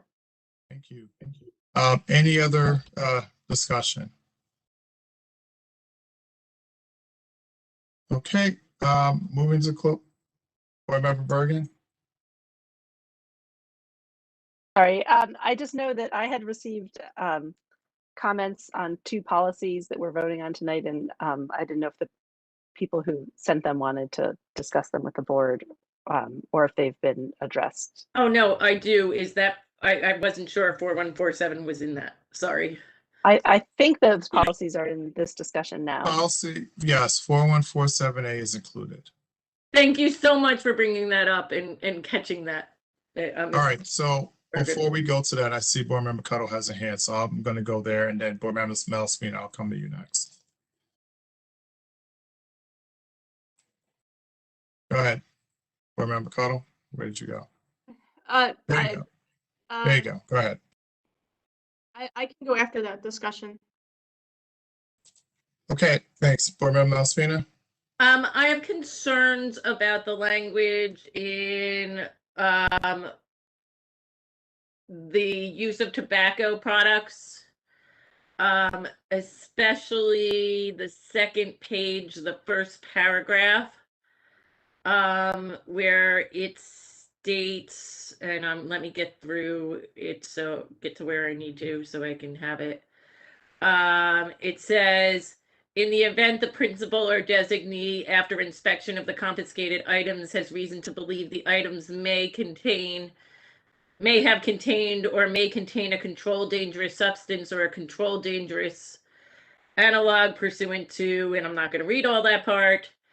I have concerns about that sentence, and then I have concerns about the last sentence in that paragraph, which says principals and designees will be trained to identify controlled dangerous substances in electronic smoking devices. I have concerns because, as I've stated to the board in emails, the memorandum of agreement that we signed with the police department and with the state of New Jersey says that while the majority of incidents may be addressed solely by school officials, there are specific types of incidences where school officials are required to report a matter to law enforcement. By outlining these mandatory reports, the agreement helps ensure consistency among school districts. There are 7 types of offenses that must be reported by law enforcement if they qualify as mandatory reports, as set forth and explained in further detail under Article 3 of this agreement. These mandatory reports include 1, whether any school employee has reason to believe a student is in possession of a controlled dangerous substance or related paraphernalia, or is involved or implicated in the distribution activities regarding controlled dangerous substances. So these tend to contradict each other because our MOA is stating that if we are found with a controlled substance, that we must report it to the police. This is says nothing about reporting it to the police, and it's basically saying that the principals should be the ones to figure out what a controlled substance is or isn't. And in cases of we're nobody's seeing tobacco anymore in terms of schools are not seeing tobacco in terms of like a cigarette. Schools are seeing tobacco or they're seeing vaping. That is the biggest problem that happens in a lot of these schools. I can say personally, being a high school teacher. And when you have a vape, you do not know what is in that vape. You do not know it is odorless. It is, you know, you can't really tell. And so to leave it up to principals to try to make a designation as to if that is drugs or not drugs is really concerning to me, because they're not trained to identify this substance. And I just have concerns with this wording and how it relates to the MOA that we have. Yes. President Joshua, may I respond? Yes, please, please. Okay, thank you. I just wanted to explain that this policy, we also have a policy on substance abuse, and this policy references the substance abuse policy in the event that there's any suspicion that that the tobacco product may actually be a controlled substance. And we're in the process, the CNI committee and the district, in revising that substance abuse policy. And the reason that specific provisions from that aren't in the tobacco policy is that we don't want to have to revise the tobacco policy also. We want everything to be in one place. So if it ever, the process on how to handle a controlled substance has to change, only one policy would need to be updated. And the other thing I just wanted to share is that this language is in the Strauss-Esme boilerplate. I don't think that that sentence on principals and designees being trained to identify the substances in smoking devices is from Strauss-Esme. I think that it's that's not in the current Strauss-Esme version. But I have personally no concerns. Otherwise, I think we'll end up calling law enforcement every, too frequently, and it not being an efficient use of resources. I mean, I would like that. Hold on, wait, Alyssa, let me jump in here, please. Sorry, Board Member Malsfina. I just looked through the MOU and I didn't see tobacco as listed as a controlled dangerous substance. So, I mean, this is a tobacco policy that we're talking about, and I don't see it. Yes, but electronic cigarettes, which are vaping, is included in this policy. And with vaping, a lot of the time it is a controlled dangerous substance that is in that product, is in the electronic cigarette per se. And also it says here, this is, I guess, and maybe this is a point of clarification. It says it should be reported. It doesn't say contact. So I guess, I don't know if we're if we are mandated to do reports on a regular basis versus actually contact. Because I guess I don't feel comfortable contacting the police anytime someone suspects that someone has a vape. That just sounds like that sounds like the police would basically be living in school if that happens, based on what you're telling me about the prevalence of vaping, that anytime someone sees one, we're calling the police. We might as well just park 2 cops outside to save on gas. So I mean, I think I'll let board member go ahead and respond, and then I'm going to bring in board member Siders and Zubieta.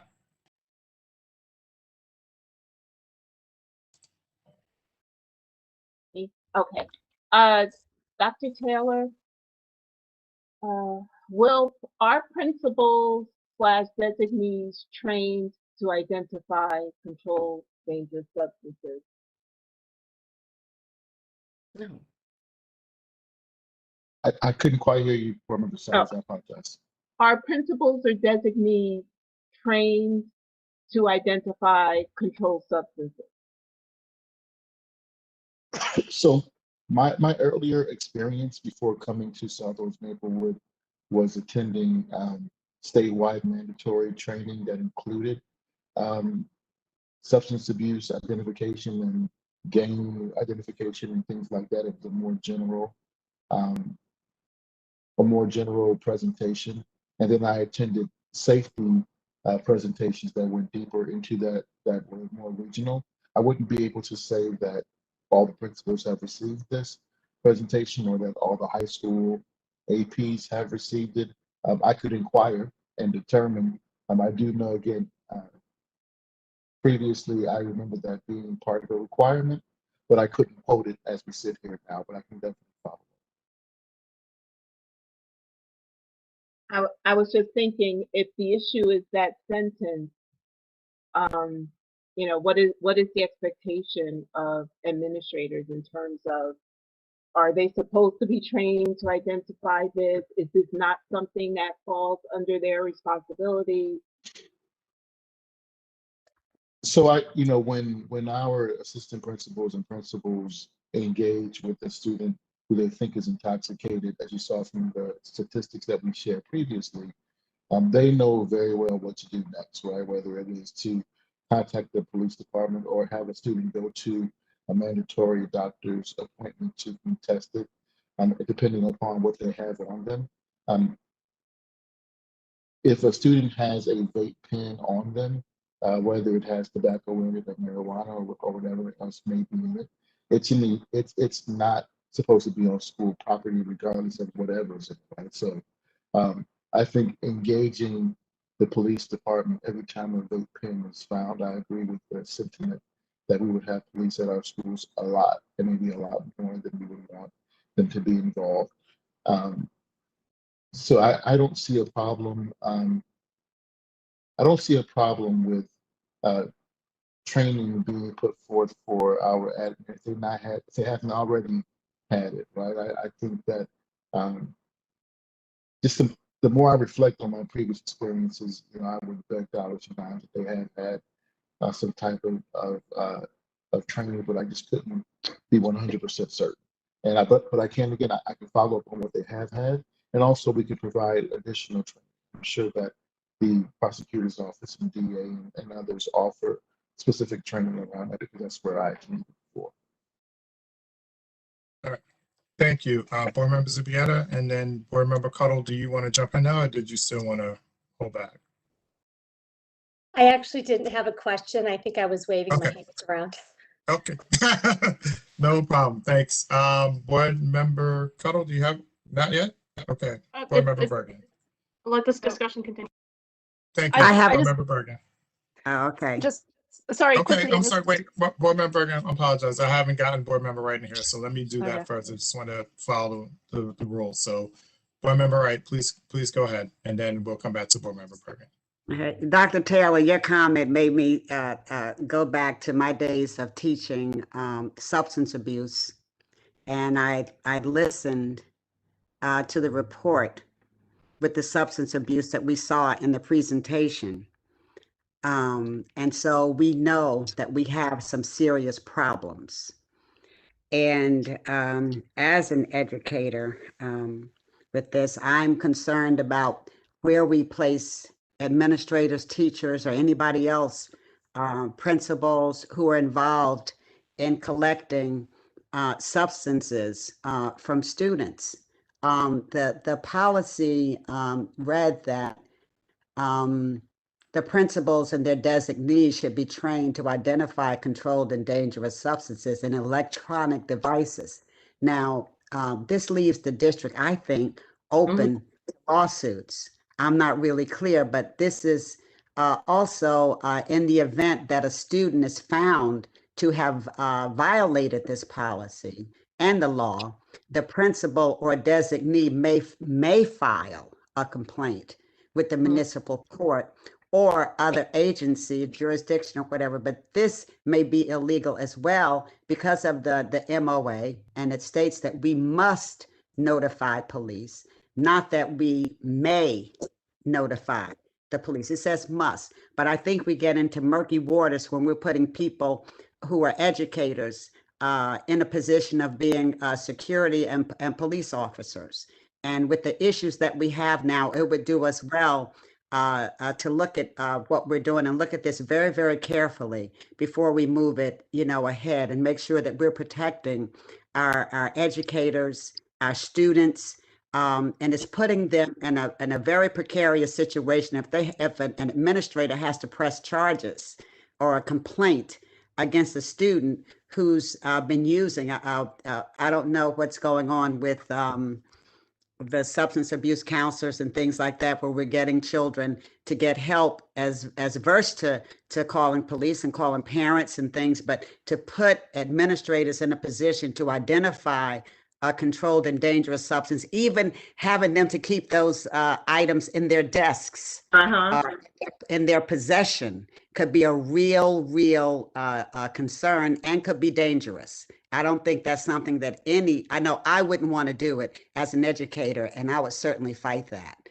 It's not a good look for educators. It's not a good look for principals and vice principals to be turned into what kids would consider the narc. You know, we're turning them in.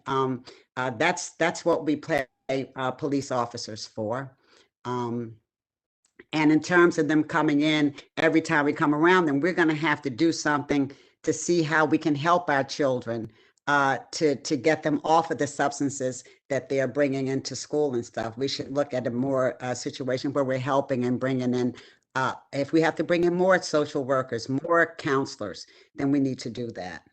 But we don't need to turn our people into the things that this policy is suggesting. That's all. I'm done. Sorry. No, that was good. Thank you, Board Member Wright. I just want to take this over for 1 second because I want to read, I think this will clear everything up. So apologies. I'm looking at the MOA right now. I'm looking at section 3.1, which is the mandatory report offenses summary. At the bottom of this page, it says, and I lost it, where is it? That it is, that there are exceptions to the mandatory report. And the exceptions to the mandatory reports are outlined in section 3.3. As we scroll down to 3.3, 3.3 says exceptions to mandatory reports of offenses involving controlled substances. I'm just going to read what they are, and then we'll discuss. I think this will clarify it up for us. 3.3.1 is non-applicability to treatment program records and information. 3.3.2 is voluntary self-report. 3.3.3 is the Overdose Prevention Act. 3.3.4 is students suspected of being under the influence of alcohol or other drugs. 5 is possession or consumption of alcoholic beverages. 6, self-administration of medication by students. 7, Compassionate Use Medical Marijuana Act, and 8, electronic smoking devices, which I think is what we're talking about here. So if this falls under the exception to the mandatory reporting, then I'm not sure if the policy basically seems to cover that, and that the implication that we must report it does not seem to be accurate. I mean, I'll take that. I do not see that part in there. I will accept It's that. on page 20. If you search for 3.3.8 electronic smoking devices, it will show up. I thank you for that clarification. I still do, though, have concerns about principals and designees being trained to identify controlled substances, because I feel that that is not something that they should be dealing with. Is there a legal opinion on that from Ms. Butler in terms of what they can legally do? Hold on. I'm trying to keep this orderly. So I'm going to go to Board Member Bergen, who's waving her hand somewhat frantically. And then I'll go to Ms. Butler. Go ahead, Board Member Bergen. No, sorry, I just wanted to clarify for everyone that based on this red line, that sentence is in the current policy right now. It's not something that we're adding in tonight. And if that's the case, then principals and designees are already being trained in this, but there's nothing in this that makes them need to press charges or go down that road at all in this policy. The changes that we're making to this policy are very slight. This isn't really anything new, but I would also like to hear what Ms. says about this issue. Or Go ahead, President Ms. Butler. Okay, I didn't want to speak before I asked. As a very practical matter, your administrators are already doing this. If you think about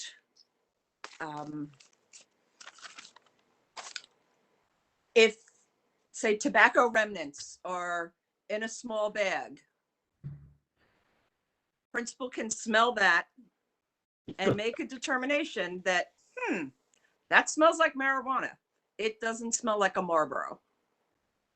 And different things when you're talking about substances, administrators do have training. Do they have training to the point where they know how to do lab tests for it? No, but they do have training as far as what certain things may look like, what they may smell like. In this policy, all that is saying is that the administrators will be trained to identify controlled dangerous substances in electronic smoking devices. That's a little bit different than opening up the plastic bag with the remnants of some type of natural product. But it's still something that they can and should receive training for.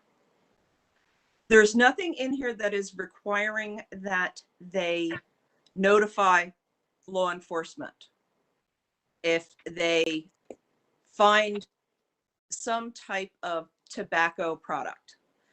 If what they come across gives them reason to believe that the substance is not a tobacco product, but is a controlled dangerous substance, you want them to notify law enforcement. One, they have an obligation, and you want them to, because you don't want your students walking around with substances potentially to be selling to others. Let's answer a question. Have I answered the inquiry?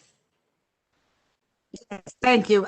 Can you tell me how many of the administrators have been trained in this? Because it says clearly they have to be trained. How many have been trained and who did the training? I do not have that information. And Board Member Wright, respectfully, I think we can get that after we vote on the policy. And to make sure that it's being followed. We'll make a note of it right now, and to follow up and hopefully have an update for you in your Friday packet. It should not be difficult information to find for us. Thank you, Dr. Taylor. Any other comments on any of the other resolutions that are subject to this discussion section? Yes, I do. Go ahead, Board Member Wright. On is it 4142U? Yes, that is right. This is a policy that did not come through the Finance and Facilities, and this is the second time that this has happened. We didn't bring in the Title IX policy to talk about, and we're doing it again. And I think that we need to be able to vote on something that we know about and that we've had an opportunity to discuss before we move on it. We have things that we haven't moved on. You know, we have some things that are very important with equity, but we haven't rushed anything through on it, but we're rushing this through. And I just have a real problem with the protocol and how we're doing things as a board. This is totally dysfunctional. Thank you, Board Member Wright. It was noted last week that that this was a resolution that had not come to the committee, and it was also noted that at that time it was a 2-week time lapse from when committee met to when this was presented to the executive committee, that there was a notification made at the state level that necessitates resolution. I'm going to turn it over to Dr. Taylor and Ms. Del Gershio, whoever is more comfortable to discuss further. Yeah, I think that one thing that we noted is that 4142 that the majority of the funds represented in this resolution were already accepted by the board. I believe Mr. Gershio pointed out in November, if I'm correct. And again, in scheduling our committee meetings, there are times that, you know, we're in a very dynamic district. Sometimes things will occur that are in need of a board approval. And it's our commitment that when that occurs, if it's for the betterment of the functioning of our school district, we'll bring them forward. But I do want to apologize to Ms. Wright if she was not reached out to as the chair. We will make sure that we rectify that. That if we do have a necessity to bring something forward that was not a part of the committee meeting, we will notify the chair to make sure that they are aware of that. So please accept my apology. Thank you. And I think along with that, like a memo, whether it's a memo or something that outlines it in a way that we can all digest it in advance of voting is helpful and much appreciated. Thank you, Dr. Taylor. Any other comments or resolutions? Yes, board member Tuttle, I know we left you for a while. Are you ready or should we come back? Yes, but speaking to this other, I just wanted to also speak to this particular question, if I may, just really quick. Go ahead. Sorry about that. Go ahead. Yeah. So just to get clarification from Dr. Taylor, from you, and from our interim BA, that the resolution is for applying for grant funds, but the stipulations around what those grant funds would be used for in relation to what is outlined in the resolution would come back through committee. Is that correct? Or no, am I not understanding that? We were just accepting something that's already gone through. The first part of that resolution, the I'm sorry, I misspoke. The $324,000 was spoken about in November and accepted at that meeting. I wasn't at that meeting, so I don't exactly know how that how that was explained, but the additional $74,000, Mr. Bonds and I spoke about it. He can explain better as to what we are going to apply for as far as other security items that we are going to be purchasing with the additional funds that we have.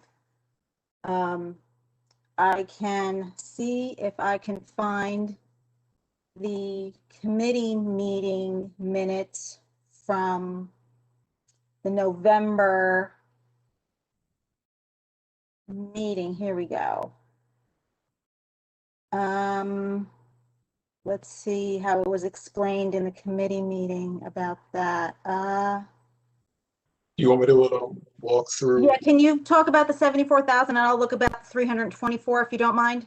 So yeah, in there are two parts. The $324,000 grant funds were to replace or start the replacement process of our lockdown systems that are in the schools to comply with Alyssa's law, where if there's an emergency in schools, they press a panic button, it notifies the police, does horns and strobes, and essentially locks the outer doors so no one can come in and out of the building. The system that's in place now functions, but it is of age and it is to the point where it does need to be replaced. So initially during that November timeframe when those initial grant funds were approved, it was specifically to replace some components of that lockdown system. With the additional funds that the state has now made available to the school, we can essentially replace that entire system across all the schools. Thank you, Mr. Bonds. Yeah, let's see. I see Board Member Malspina has a hand. Did you still need to go, Andrew, or with that? I'm sorry, Ms. Delgresha, with that kind of covered it? Yes, it Okay, did. thank you. All right, Board Member Malspina. I do. It's on 4138, I think it is. The one we're bringing over from last month. Yes, that is personnel, so please be careful. I will be. I'm trying to understand what qualifications does. Okay, great. Don't say any names, please. Okay, well then I am. If I can't, then okay, I won't get into that. Dr. Taylor, I think I know what you want to ask. You're talking about the changes, right? So Dr. Yes, Taylor, the changes. I'm trying to find the qualifications of the people that were that we were changed, what qualifications they possess. Does that make sense to say that? To the extent that you can answer, Dr. Taylor, please do. Otherwise, we know that Please there's be personnel, careful. et cetera. Yeah, I would just note that these folks that you have on your 413A are the individuals who are responsible for delegating to the proper other members of our school district, right? So as administrators, many times, we have to designate to others who have a specific skill set. So I would say that the names that you see on there are the names who are statutorily responsible, but also understanding that we have many skilled folks who work for us who assist us with this.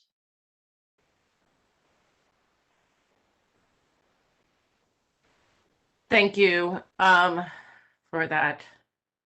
I have concerns. But just one thing to note is that, as we've talked about, we talked about last week, that there are open positions that, once filled, will will likely necessitate a revision of the reorg policy. So, not policy, reorg resolution. Sorry. All right, Board Member Cottle.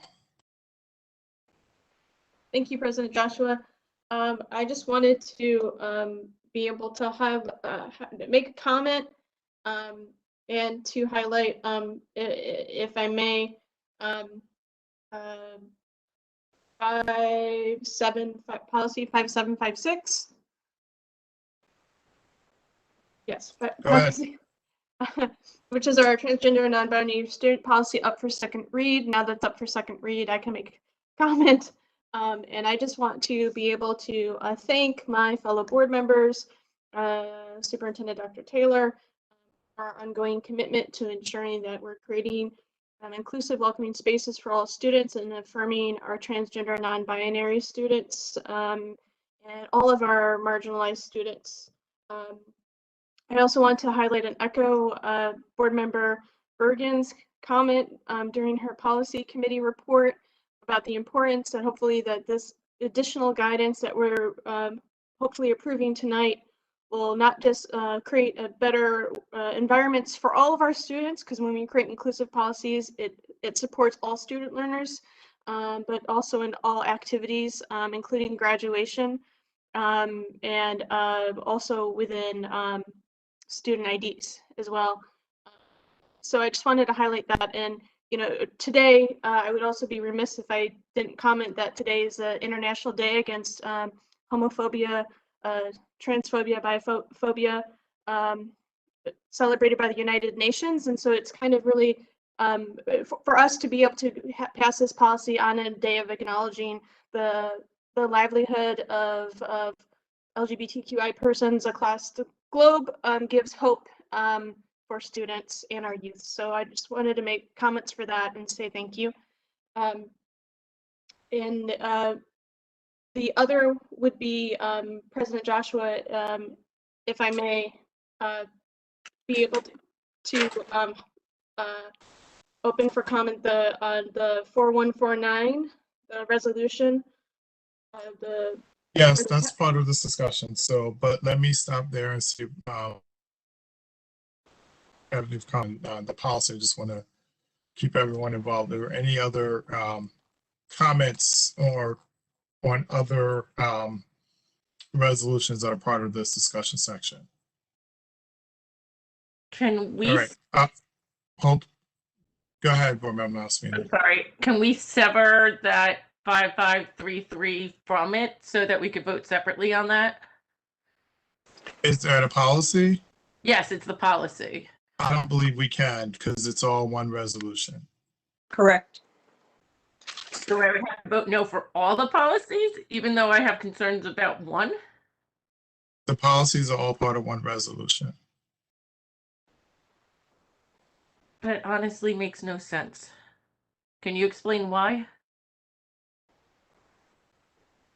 We adopt policies. If we move up, my understanding is that we always put the policies as one resolution. Same with curricula. Our curricula resolutions are always done as one resolution to adopt curricula. Board Member Manny? Unless someone brings it up to the attention of administration prior to the meeting about what their concerns are. And Which I then did. and then administration can choose whether they want to put it into a separate resolution or not. Which Which I policy was this? 5533. Which one is that? Can you just give me a Tobacco name, products. please? That's the what? Use of tobacco products. Yeah, you brought that up today. So let's respectfully, that I don't think there was enough time to us to put together another resolution. We're to like do that. hand carrying 3 or 4 policies. I can't see why we can't. I understand it was late after rereading it again, but I can't see why, especially Because if you're bringing in so many hand carries, we can't remove this we one can't policy. rewrite, you cannot vote to exclude one of the policies. That's what the resolution is. So we can, again, part of the whole process is each policy goes through 2 revisions. The policy committee meets and goes through the first read, it comes to the full board. The policy committee meets, it goes through the second read, and it comes to the full board. There are 2 months of opportunities to review these policies and have questions, comments, and concerns addressed.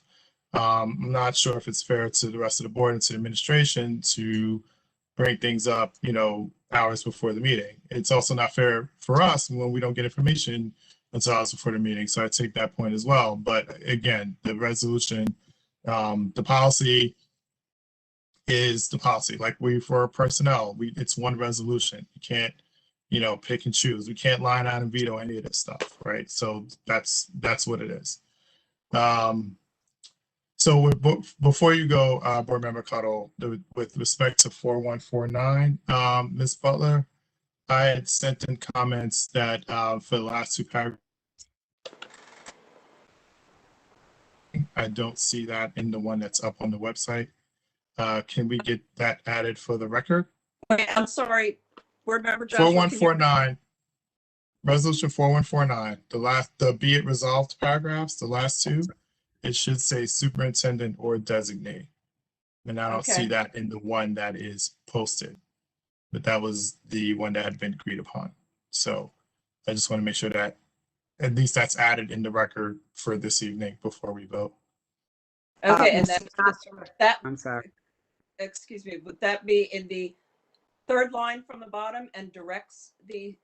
I'm not looking at it right now, but I know it's in the last 2 paragraphs. So just give me 1 second. I'll pull it up. Actually, it is, no. So in the second to last paragraph, it is the 2nd line.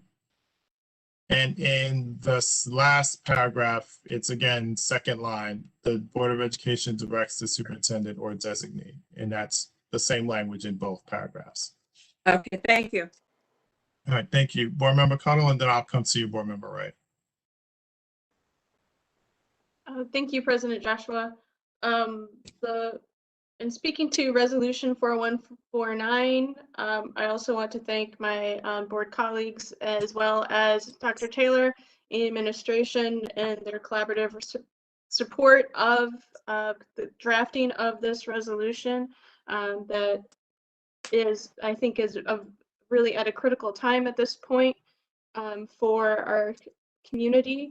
I also want to be able to just acknowledge and make comments that the board has heard concerns have come forward through students and or other members of the community, and it is with that in light, in accordance with wanting to ensure with our continued commitment with creating welcoming and safer spaces for all students, that this resolution was crafted in accordance and concert with the administration's support in order so as a board we can better move forward to help support students around sexual misconduct, interpersonal violence, and sexual assault awareness and consent across our schools, K through 12. And the importance of acknowledging and doing so is vitally important, not just for those that are survivors, but for those as well who have perhaps been bystanders or even upstanders witnessing these types of events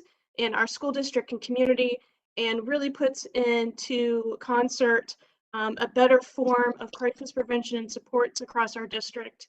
And I think that is extremely valuable and extremely important And that I just wanted to acknowledge that and also say to the students out there that we hear you, and want you to know that we hear you, we believe you, and you matter.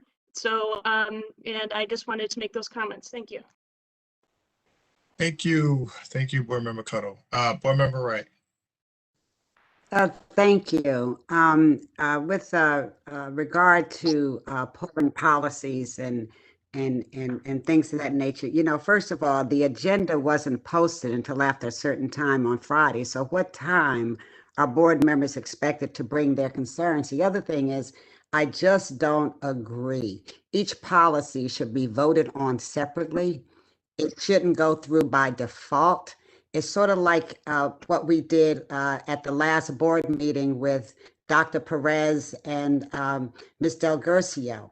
They put, you know, we put them through in one resolution. So you couldn't vote for one or the other. I mean, so I ended up voting no because I didn't think that Dr. Perez should have been given the Title IX position without training or anything else. And not only that, she was already appointed to that position before we even voted. So to sit here this evening and say that we cannot separate resolutions, we absolutely can. We just choose not to. And I don't get how resolutions are drawn up or the rationale, but I don't think it's good to bundle things. That's my humble opinion. It's more of this dysfunction. It's unbelievable that we have to vote across the board for something that absolutely should be separate, and it has been done before, and we do it selectively. Thank you for the comment, Board Member Wright. I guess what I would say is that in the grand scheme of things, that we end up, you know, when we have personnel, you're going to vote on each particular person. You know, we sort of break these up into individual. We have a personnel resolution that we pass every month. You know, when we have curricula, we pass that as one resolution.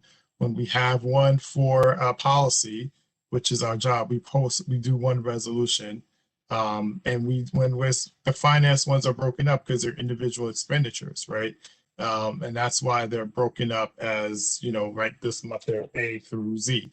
I guess I don't see the benefit in voting on every single policy individually without then voting on every single personnel piece individually, every single curricular update or change individually. I think that, you know, creates a lot of extra work for all of us, frankly. So, you know, this only becomes an issue when someone, you know, doesn't want to vote yes or no, or doesn't want to, you know, so frankly doesn't want to vote no, or wants to vote no, excuse me. And we, again, the policies in particular, right? We have 2 months to go through these things, right? So, you know, more so than anything else, we have plenty of time. I have a policy committee that we didn't have, you know, 2 years ago that is charged with just this. And for them to go through a first read and a second read with the policy committee, they make their recommendations to the board. And, you know, for last minute changes to policies at the 11th hour that, you know, that people, I just think we can't always, we have to be able to, you know, you're saying it's an element of dysfunction. And I don't think the way to create, you know, the way to, it's not to break another policy just because something else was broken. It's to fix what was broken, right? So I'm not going to break another piece of our, you know, process because something else was broken. And you notice you said it's been selectively done in the past. I can't speak for what was done before I joined, but I haven't had that experience. And while I'm the president, we won't have that experience because I want to make sure everyone has the opportunity to put together, you know, we have for policies, we have 2 months to get, you know, comments and questions in. So I think that's more time than anything else that we have on the agenda. Board Member Bergman. Thank you. I just wanted to say, as chair of the policy committee, I've tried to give members of the board notice all along the process about what policies it is that we're working on and ask for feedback along the way. But if anyone has a suggestion for how we can, you know, do this in a different way that gets the feedback sooner in the process, then by all means, we're open to that. I mean, board Thank member, you. Board Member Malaspina, go ahead. board member Joshua, I think your analogies don't work very well because personnel is a little different than policies that are completely different. I mean, a library policy is completely different than a use of tobacco policy versus a transgender and non-binary students policy. And to say that they all go into one, you know, we have to vote together for one is just does not really make sense. And is concerning that one cannot be separated out from the other because they are so different, many different things and different topics. And I believe that it should be allowed to allow for the severing of one or two of the policies. You know, because Thank you they for are. that. Sorry. Apologies. I thought you were finished. I'm sorry. Go ahead. Go ahead. I'm done. I'm sorry. There's a glitch here. So I heard a gap. So I apologize. If you're still speaking, please go ahead. Nope, I'm done. Okay. I Thank have you. my hand up. I don't know if you can see it. I don't see it, but let me respond to Malaspina, and then I'm going to come to you, Board Member Zubieta, and then I'm going to close discussion. I think you may say that the policies are different, and you're absolutely right. For instance, the sexual harassment policy that Board Member Bergen brought up was, we brought it up for first read. After comments and questions, we pulled it. It's still in a first read state. The library policy is different from a assignment of students policy, which is different from a transgender non-binary policy. You're correct, but we had 2 months at least for all of them. And so you're right that they're all different, but we had at least the same amount of time, a minimum of 2 months to review all of them. And no one said that they could not be severed. For instance, we severed 4147B. That's put together in a separate resolution for reasons we all understand. What we're saying is that these things need to be done timely. Okay, that's what we're saying. Right, but concerns me from the public in the last few hours after it was published on the website, where they didn't. So it came to me, they came to me with their concerns from the public. And as soon as I got the concerns, I voiced them this afternoon to you. I know, but the public elected you to do this, right? So you had your 2 months, like all the rest of us did, to read through the concerns and understand what possible changes could be made. We've had multiple policies that have come up for first read, come up for second, and gone back in committee where we're supposed to, because that's when we've uncovered problems and questions and concerns. I'm not saying that it's impossible or that we can't ever do this. We've done it with 4147B. We put that policy aside as a separate resolution for reasons that we all understand. But right, I'm asking you to do hold on. Let me finish, and then I have to move on to board members, right, and Zubieta, as I promised. So we had the opportunity. We've had 2 months, right, and so if you want to. I would say going forward, we all need to, look at these policies and be thoughtful, be careful, particularly the policy committee, where these things come from, right? We do rely on the committee when they make their recommendations to us when we are looking at these for first and for second read. I'll stop there. Board Member Wright. Okay, basically, when we're looking at a few people or policies, I don't see why they can't be separated. It creates extra work down the road when things are not clear or consistently done. And when we're talking about doing things in a timely fashion, we haven't done that yet. So to sit here is sort of hypocritical to say that, we're doing things in a timely fashion when we're not getting things in a timely fashion. Things are coming to us late. So that is absolutely no excuse for this. The bottom line is we're not doing it because you've chosen not to. There's no reason to separate, these policies. I'm sorry. Go ahead. It's okay. No, I'm sorry. It's okay. Disagree. It's just that I've sat here and I've watched it, and I think everybody sitting here on this board understands that we haven't done everything in a timely fashion. Just this evening, we're rushing things through because we didn't get it done. And we're going to make good for it. We're going to try and get things done. But don't say that we're sitting here and things are done in a timely fashion when they are not. I think I allowed that point earlier when I said when we don't get information in a timely fashion, that's why we, for instance, two resolutions were pulled this evening because we didn't get the information in a timely fashion. All right. So I totally understand. And I concede that point. Board Member Zubieta and then Siders, and then I will close discussion. I have a few comments.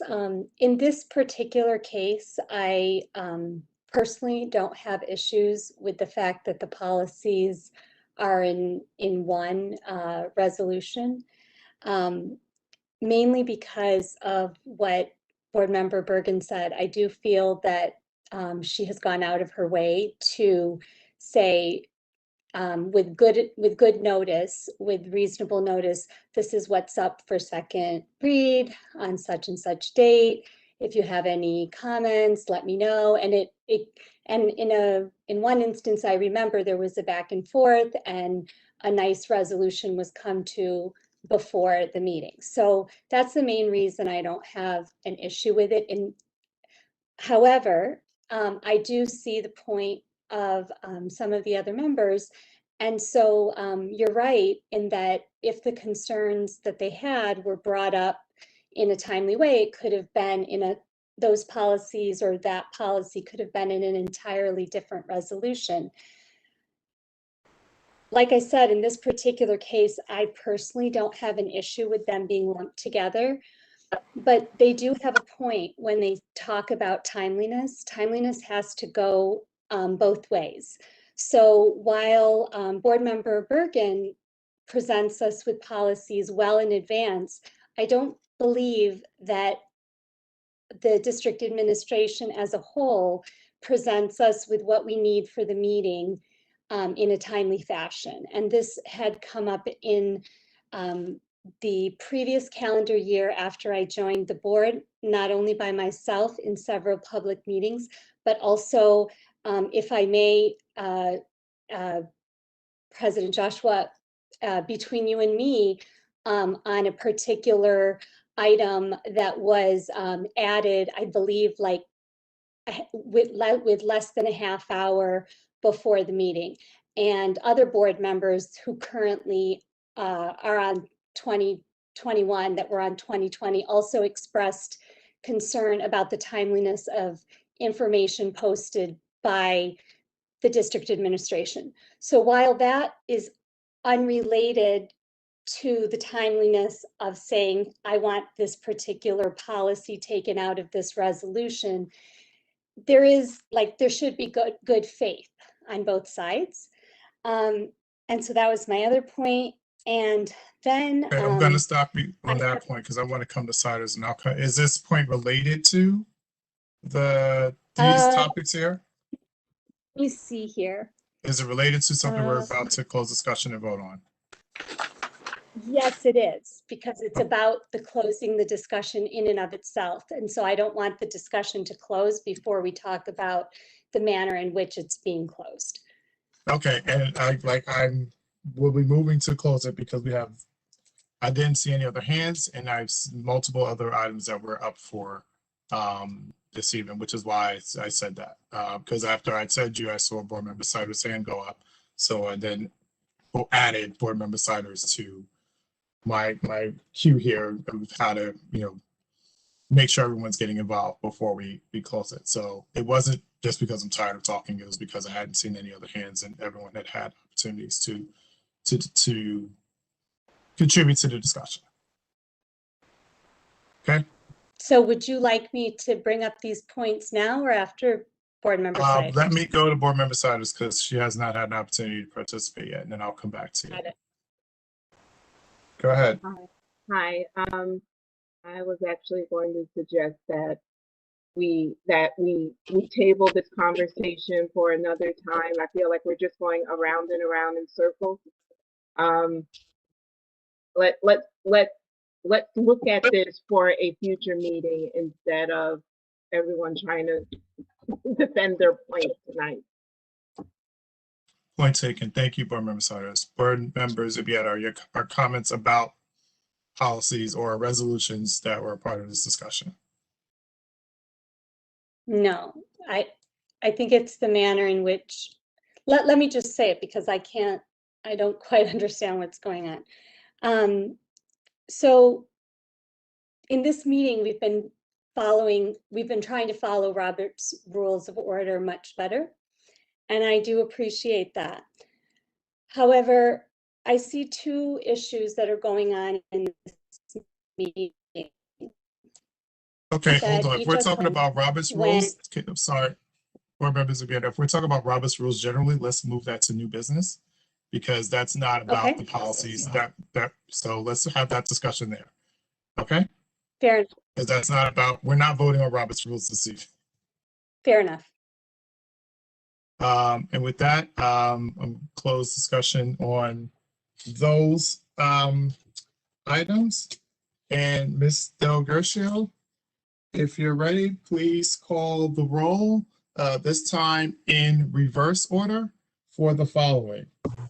4138 to 4149, with the exceptions of 4142A, 4142U, 4144, 4145, 4147B, and 4148.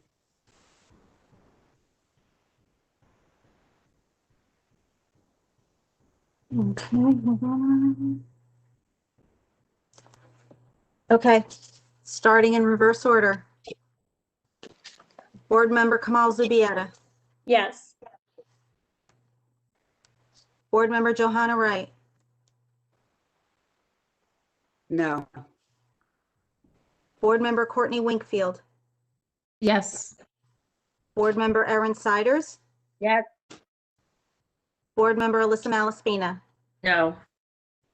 Board Member Anne Marie Manny. Yes. Board Member Thayer Joshua. Yes. Board Member Shannon Cuttle. Yes. Board Member Susan Bergen. Yes. Okay, thank you. These resolutions passed.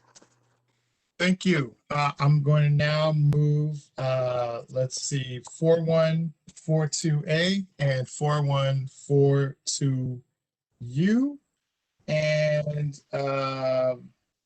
4148 for discussion. May I have a second? Aye. Thank you, Board Member Malaspina. All in favor? All right, that was unanimous. Mr. Gershio, any discussion on these three resolutions? I have discussion about Go ahead, Board Member Malaspina. 4142A. I am concerned about the timeliness of it being given to us.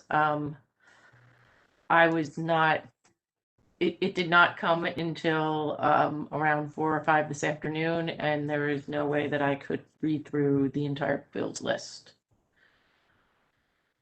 Thank you. And I swear I saw that over the weekend, so maybe I am, maybe it was taken down or brought back up, but Part of it was given this weekend, but the bills itself, the part where it lists all of the items was not.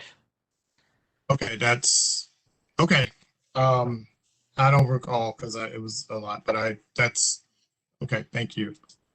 Any other comments or questions on these? President Joshua, would it be fair to ask, know when it was, I mean, if there was a concern, if it was posted this weekend or later this afternoon, can we get confirmation from the district and when it was posted, or would that be helpful or no?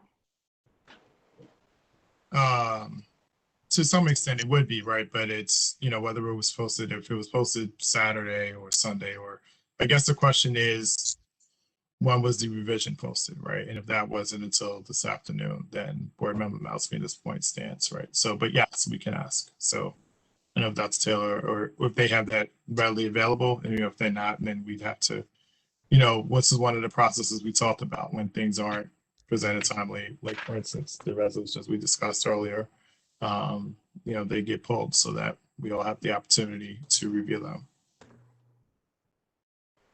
So I've been following up, and you are correct. I believe the comment was that they were updated. And so I'm waiting on confirmation of what was updated. Just for the board members' edification around the bills list, it is as it sounds. This is how we pay the bills of our school district. I'm following up internally to determine why it was updated, but I don't have that information as we sit here right now. So you're confirming, Dr. Taylor, that it was not updated until later today, posted till later today? Can you hear me? Yes? Okay.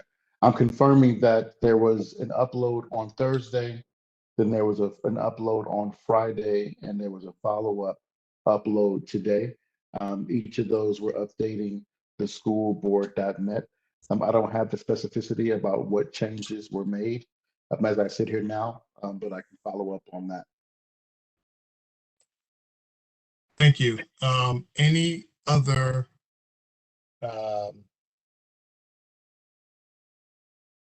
comments or questions on these three?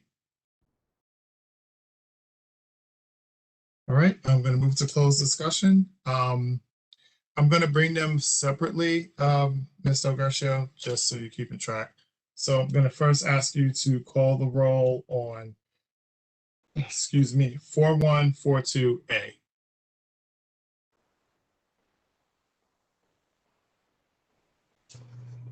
Okay. 4142A. Board Member Susan Bergen. Yes. Board Member Shannon Cuttle. Yes. Board Member Thayer Joshua. Yes. Board Member Anne Marie Manning. Yes. Board Member Alyssa Malaspina. No. Board Member Erin Siders. Yes. Board Member Courtney Wingfield. Yes. Board Member Johanna Wright. No. Board Member Kamal Zubieta.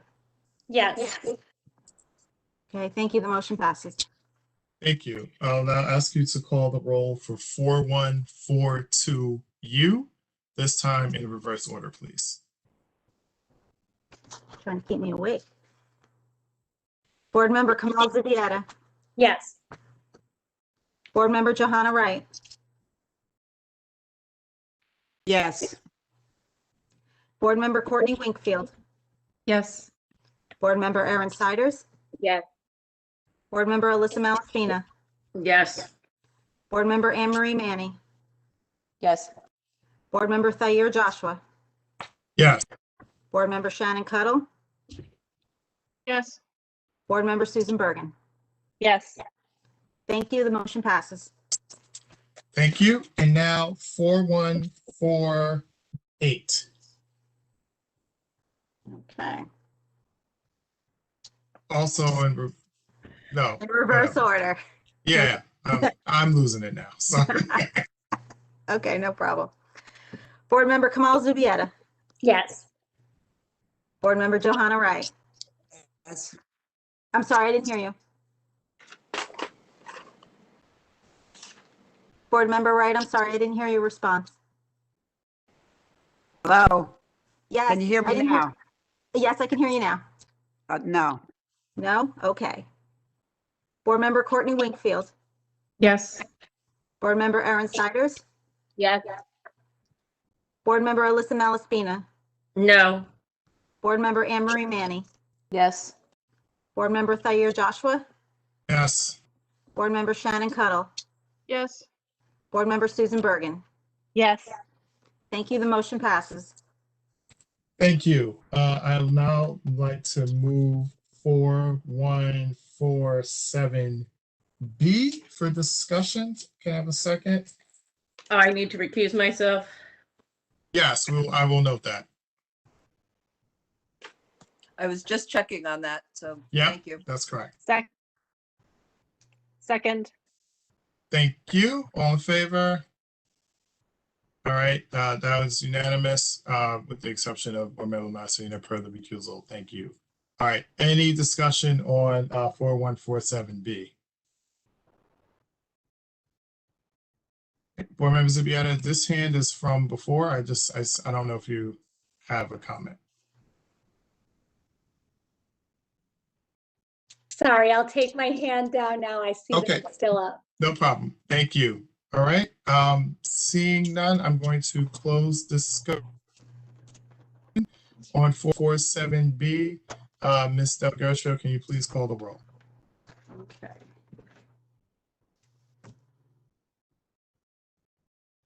One, 4, 7B. Okay. Board Member Kamal Zubieta. Yes. Board Member Johanna Wright. Yes. Board Member Courtney Winkfield. Yes. Board Member Erin Siders. Yes. Okay. Board Member Malaspina is recused. Board Member Anne Marie Manny. Yes. Board Member Thayer Joshua. Yes. Board Member Shannon Cuttle. Yes. Board Member Susan Bergen. Yes. Thank you. Motion passes. Thank you. All right. We're now at the hand carry portion of the program. I don't have 4142AA yet. So I'm going to go with 4151 first, and let me read this into the record when I can find it. Okay. Before I do that, Ms. Butler, am I reading this entire thing? Is there anything I need to not say in public with respect to this? The full thing can be read. Okay. All right. I'm now reading, before I'm making a motion to move resolution 4151 for discussion, and let me read it into the record. Whereas on May 13, 2021, an HIB appeal hearing was held by a committee of the board in closed session involving a harassment, intimidation, bullying matter, HIB report, and say the number? Yes. Okay, 2201. No one can access it, so Okay. it's still confidential. Report number 220147_MMS_10302020. Whereas at the hearing, the board heard from the anti-bullying specialist, the assistant principal, and the parents who filed the appeal on the behalf of their child. And whereas the committee carefully considered the relevant information, and whereas the committee.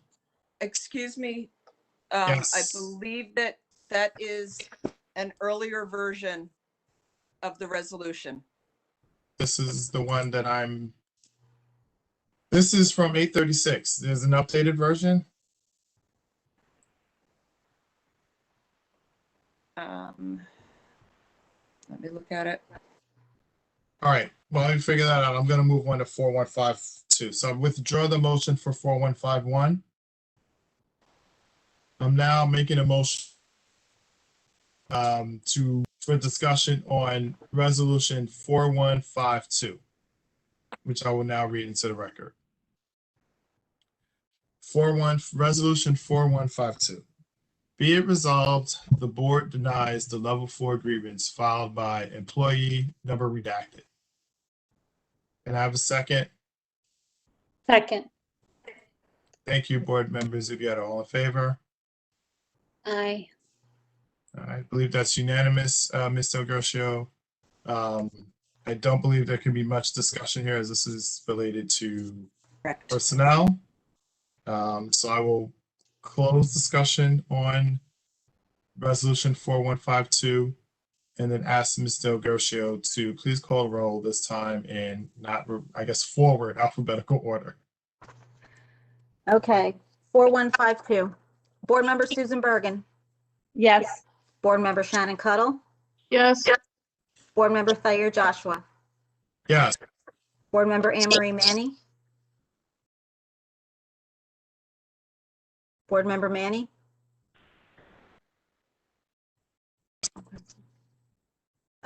Board Member Issues. Yeah, go ahead. Okay, Board Member Alyssa Malaspina, No. Board Member Erin Siders, Yes. Board Member Courtney Wingfield, Yes. Board Member Johanna Wright, No. Board Member Kamal Zubieta, Yes. Board Member Manny, yes or no? Sorry. It's okay. Yes. Yes, okay. Thank you, the motion passes. Thank you. Ms. Butler, do you have the updated resolution for 4151?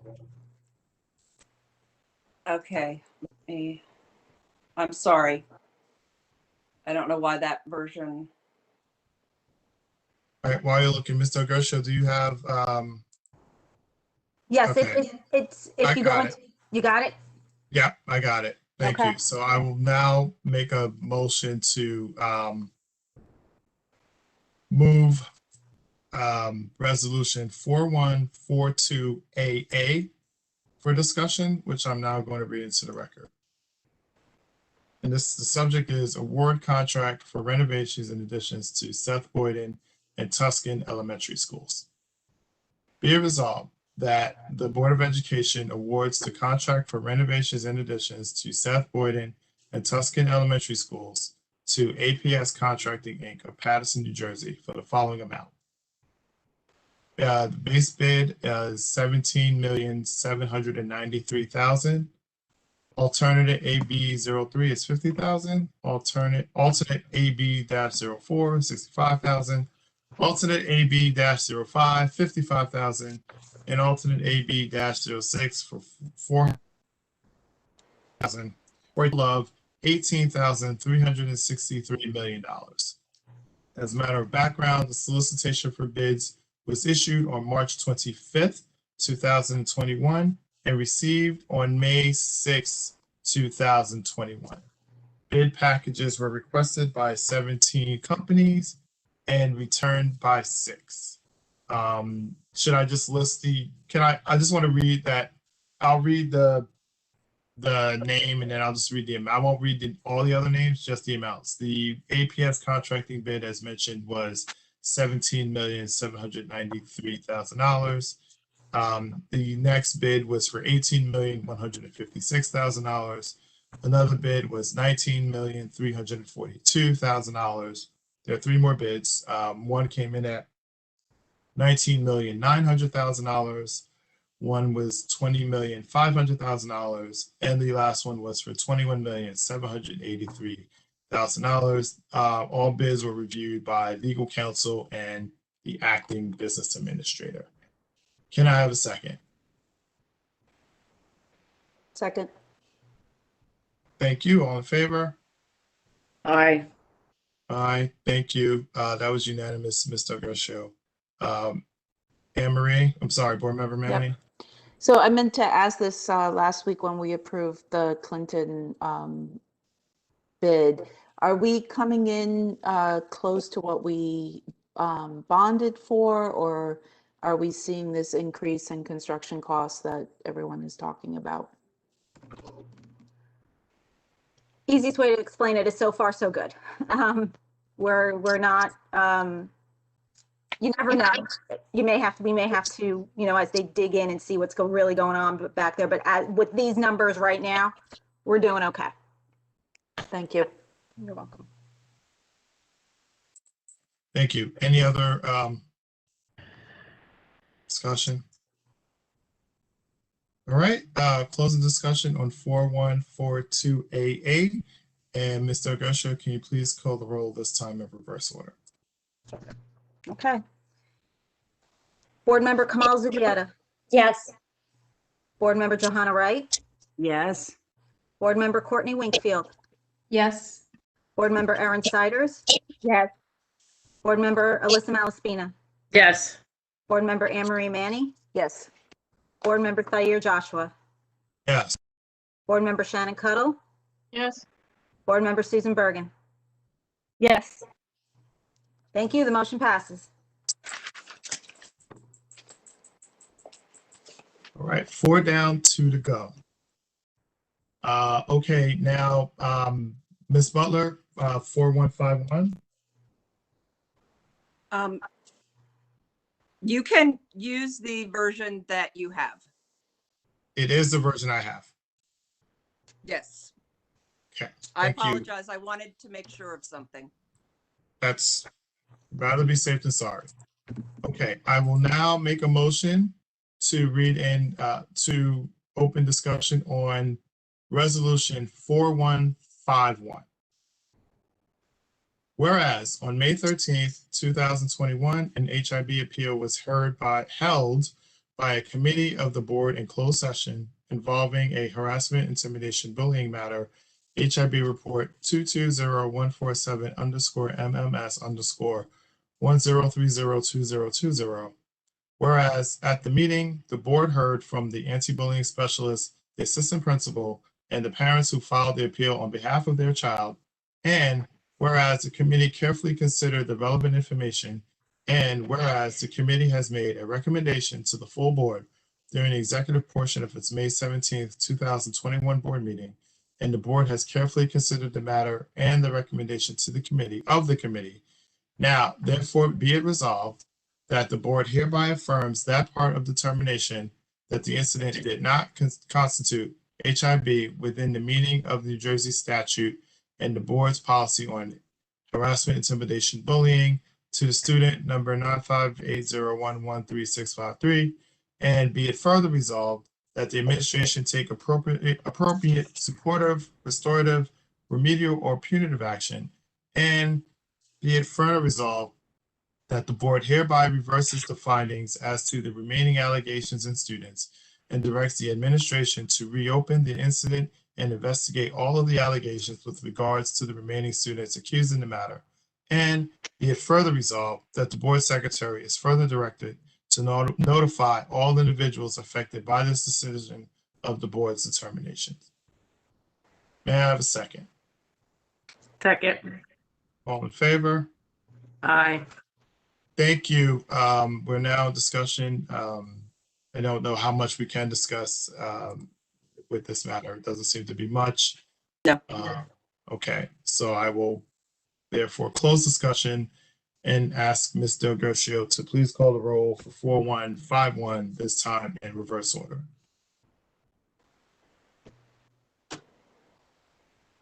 Reverse order. Okay. Board Member Kamal Zubieta. Yes. Board Member Johanna Wright. Yes. Board Member Courtney Winkfield. Yes. Board Member Erin Siders. Yes. Board Member Alyssa Malaspina. Yes. Board Member Anne Marie Manny. Yes. Board Member Thayer Joshua. Yes. Board Member Shannon Cuttle. All right, yes.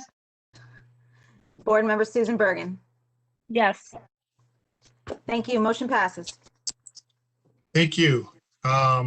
We are now at the time for our second public speaks. Mr.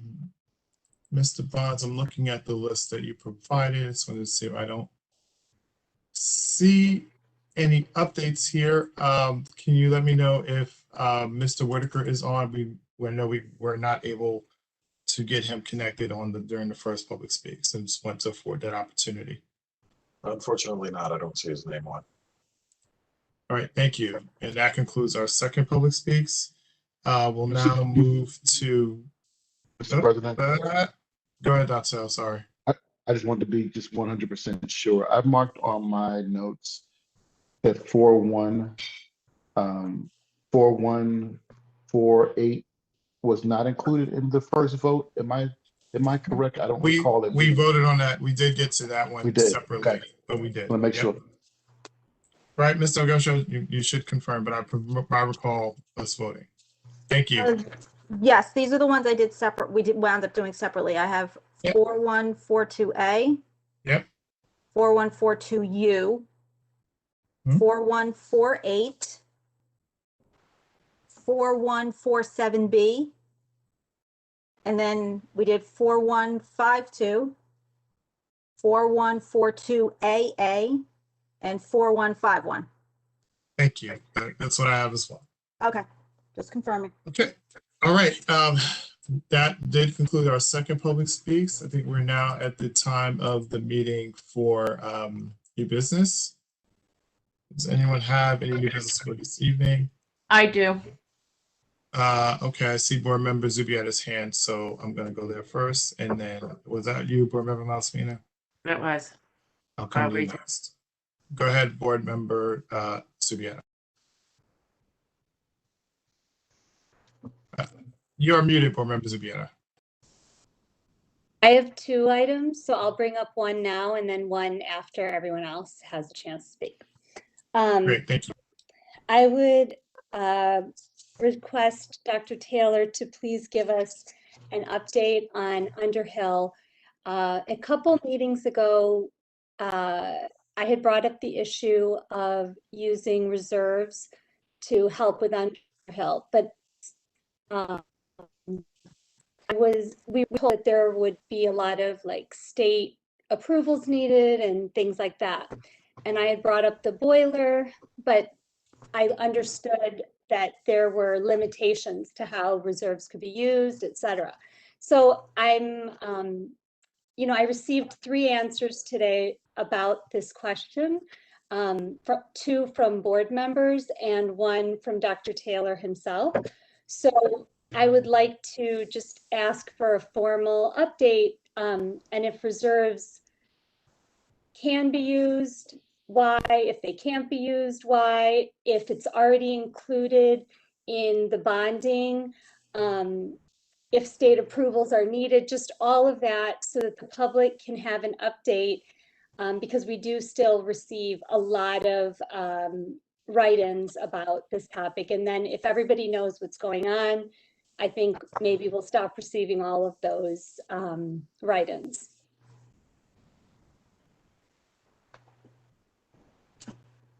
Just a process question. Should I respond now or wait until the end of new business in case there are others? Just let's do it now.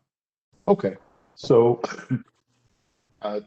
Gercio and I have been following up on this since the public brought their concerns to our attention a month or so ago. We've been working with our architects to look at the project to see if it can be expedited, and there are many complicating factors. As the board is probably aware, the project was completed as far as the approval process to be put forward in our huge approval, and it was supposed to be associated with the high school. And so that was the timeline that it was on. But because of this interest, we have again been reviewing. And so here are some of the pertinent pieces here. There was a company that reached out to us, Code reached out. They've done work for us before. And they've also, of course, reached out to members of the public to let them know that they would be willing to do this work.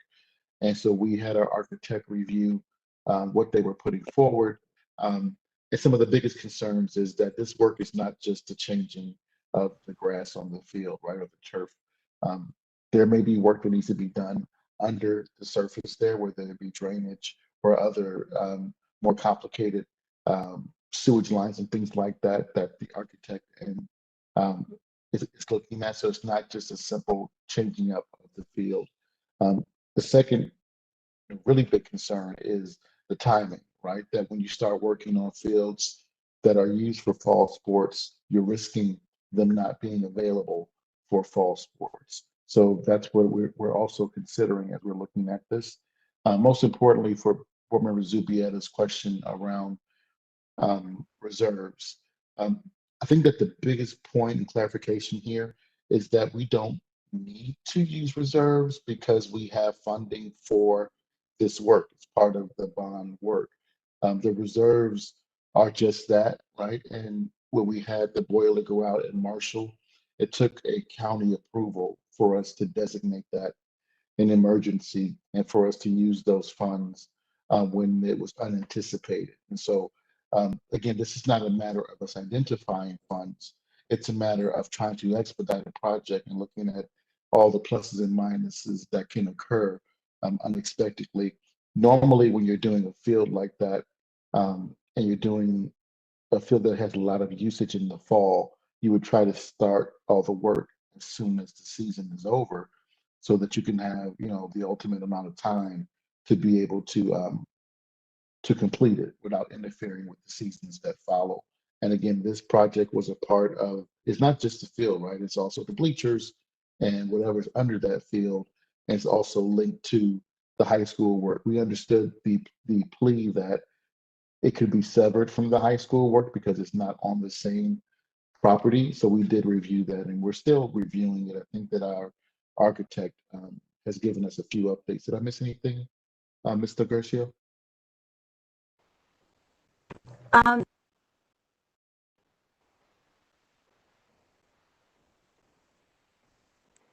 You're muted, Mr. Gershio. Sorry.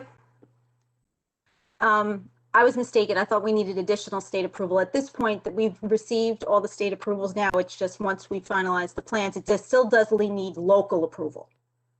So it still has to go through another an approval process. It's just not at the state level, it's at a local level, which is a little different, obviously. So we're working on getting everything, organized, get the engineer out there, figure out what's going on out there. And we are working on a plan, obviously, to get this done in a timely manner, but also as efficiently and effectively as possible.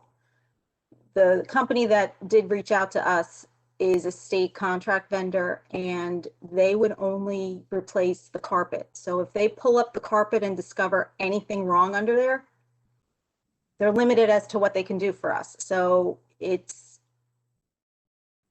better for the district to do it as efficiently as possible. And I understand, everybody wants everything done, and I can totally understand that. But we also want to do it properly and do it once. So we want to, try to capture as many issues as possible when we do get all the planning together. So I'm working with the architect as well as high school staff administration to get the ball rolling sooner rather than later on this project.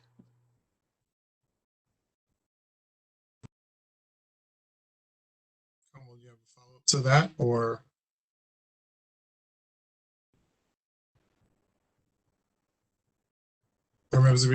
Is it a follow-up to? Yes. Okay, go ahead. I just wanted to thank Dr. Taylor for the update regarding the fact that it's already included in the bonding. I think that's great, because then we don't dip into reserves that are really meant to prevent us from, having staff cuts, et cetera, that have happened, in the past. And I also wanted to thank Ms. Del Gershio for the update regarding, not opening a can of worms and, ripping it up and then seeing some sort of nightmare underneath. And, just trying to do it in the right way so that it only has to be done once. And I hope that, some of the answers that were given tonight will give the public the information that they've been asking for in emails. Thank you. Board Member Malaspina? I would like to bring up two items. The first being that I have yet to receive the superintendent's previous evaluation, and I know we are about to go into evaluations, and I also know that you had stated that we would be getting them, so I am wondering when I will be receiving that. You'll be receiving it, and it's not just you, to be clear. It's all three new board members who have not received the new evaluation. We are, as I said, the updated timeline which I've shared with you all calls for our first meeting to be on the 17th. 2 weeks before that is, if I do my math, June 3rd. There is also a question with respect to the process. As I said, they would be given after you. The way it will work is you will complete yours. You will get. Excuse me. I'm still talking. When you will complete your piece. No, I see the nodding. So don't. Let's just let me talk. When you get, you will, Dr. Taylor submits his evidence and he submits his piece of the evaluation. That then triggers within 48 hours, NJSBA sends an email to, I believe it's either the business administrator who then contacts all of us to let us know that it's then been updated in the system. You will then all get your own personal link to complete the evaluation. Once you complete that, I will send you the previous year, and then you will have at least 2 weeks or at least a week before we meet to go over the first piece of it, which is all of us coming together to discuss what we said. And that's the first meeting that tentatively scheduled June. A second meeting, which is tentatively scheduled June 19th, we will all get together again to sort of synthesize all that information into the evaluation. And then our third meeting, which right now is tentatively scheduled for June 28th, is when we will present that to Dr. Taylor. So that's the process. The complication with that is that with respect to you, Board Member Malaspina, is that some of the goals that you would be valuing the superintendent on are directly related to stuff contained in the settlement, which we would need to get our counsel to weigh in on before moving forward. So that's the answer to that question. Right. I know there's a second one, but I'm gonna, as I said, we're gonna let everyone else go. I'd like to circle back and respond to him, Okay. to you stated, which is that that does not preclude me from having the previous evaluation, nor, if I am understanding you correctly, you were saying that you want me to do my evaluation of him prior to receiving, I mean. Yes, that's it. That is what I said, and that's what I said on February 7th. So Nothing no, has changed. so wait, so what, no, what you are saying is that I will be getting the evaluation, his previous evaluation, and the rest of the board members will, after we have done our evaluation of him. After you have done yours, but before all of us have done it together. Is not what you stated online. That is exactly what I said in the email to you February 7th. You, in the Village Green, in the quote. I don't work for the Village Green. I'm on the Board of Education, and I emailed you as well as board members Bergen and Wingfield on February 7th, and I told you exactly that. Can you explain to me why I would not be privy to the information prior to me, how I'm doing my evaluation of him? Because one, I reached out to legal and NJSBA. Neither one of them said that it was a requirement. And frankly, NJSBA said that I should not give it to you at all. So that we should. Because you don't get to evaluate. Your evaluation is based on what you saw, not what everyone else saw. We've had this discussion already, so I'm going to close it. Go ahead, Board Member Zubieta.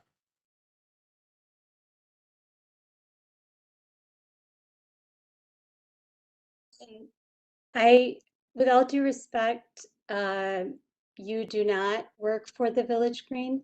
However, I think it's important to stand by direct quotations made to the Village Green. And I really don't feel strongly one way or the other on this issue. But what I do feel strongly about is keeping your word. And so in the Village Green, you did state that Board Member Malaspina would receive the evaluations, the prior evaluations, and that you were, and that I don't remember. And I stand by that. I'm sorry. Oops, there's a pause. I apologize. Excuse me. Yes. And so I think that I will be a little bit frank here. I think that in many ways, Board Member Malaspina is being singled out in the sense that she can still be given evaluations in a transparent way, as can the other new members. And if portions need to be redacted due to conflicts, they can be redacted, but she can receive the portions that are allowed to be seen by her. The other reason I believe that she's being kind of singled out sometimes is, for example, when you were speaking and she nodded, this is a common practice. I'm watching Zoom and I see people nod in agreement. I see people kind of tap their fingers. I see people, you know, cock their head one way or the other. I personally do it. I've seen many, many members do it. I think it's a natural reaction when someone speaks. I don't think Robert's rules prevent facial expressions or physical movements. I think that they ask us not to interrupt one another. I just want to make sure that everybody is treated fairly, irrespective of who it is, whether it's me, whether it's, you know, any other member. I just want to make sure that we're all treated respectfully and the same. Thank you for that comment. And I guess what I would say is that between June 12th and June 28th, possibly June 30th, is more than 2 weeks. So I mean, that's plenty of time as far as I'm concerned. And I would just like to reiterate for the record that, you know, an email on February 7th that was either unread or misunderstood preceded this entire situation. And I don't know about it being singled out, but that's the only person who's asking me for it. I have two other new board members and neither one has asked for it. So I'm not singling anyone out. I'm talking to the three of them when I make these statements. So with that, again, we've had this discussion repeatedly, so I'm going to close it and then move on. No, Board Member Joshua, I would like to reply back. I object. You cannot close the discussion. But I've answered the question. We're going to, the question has been answered. I would like to provide clarification based on. What's the clarification? I am going to read your exact quote from the Village Green where it says. Read my email first, please. No, I would like because my email was sent to you on February 7th, which was before we even went to our committee, our retreat on February 8th, where we had. We need to calm down and get. Please read my email from February 7th before you move forward, and then I'll come to your board member, right? President Joshua, it says the new board members will be provided with the mid-year evaluation, which was done in December by the prior board, with plenty of time to review before we complete the superintendent's full year evaluation in June.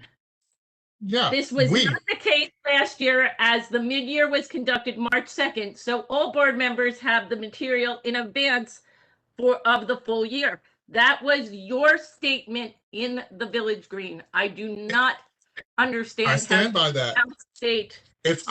Let me answer it this way. If I had joined when I joined in 2020, if the prior board had done a mid-year evaluation, I would not have expected to get it. One, and if I did get it, I would not have expected to get it before I completed my year end, which would have been in either late May or early June, depending on time.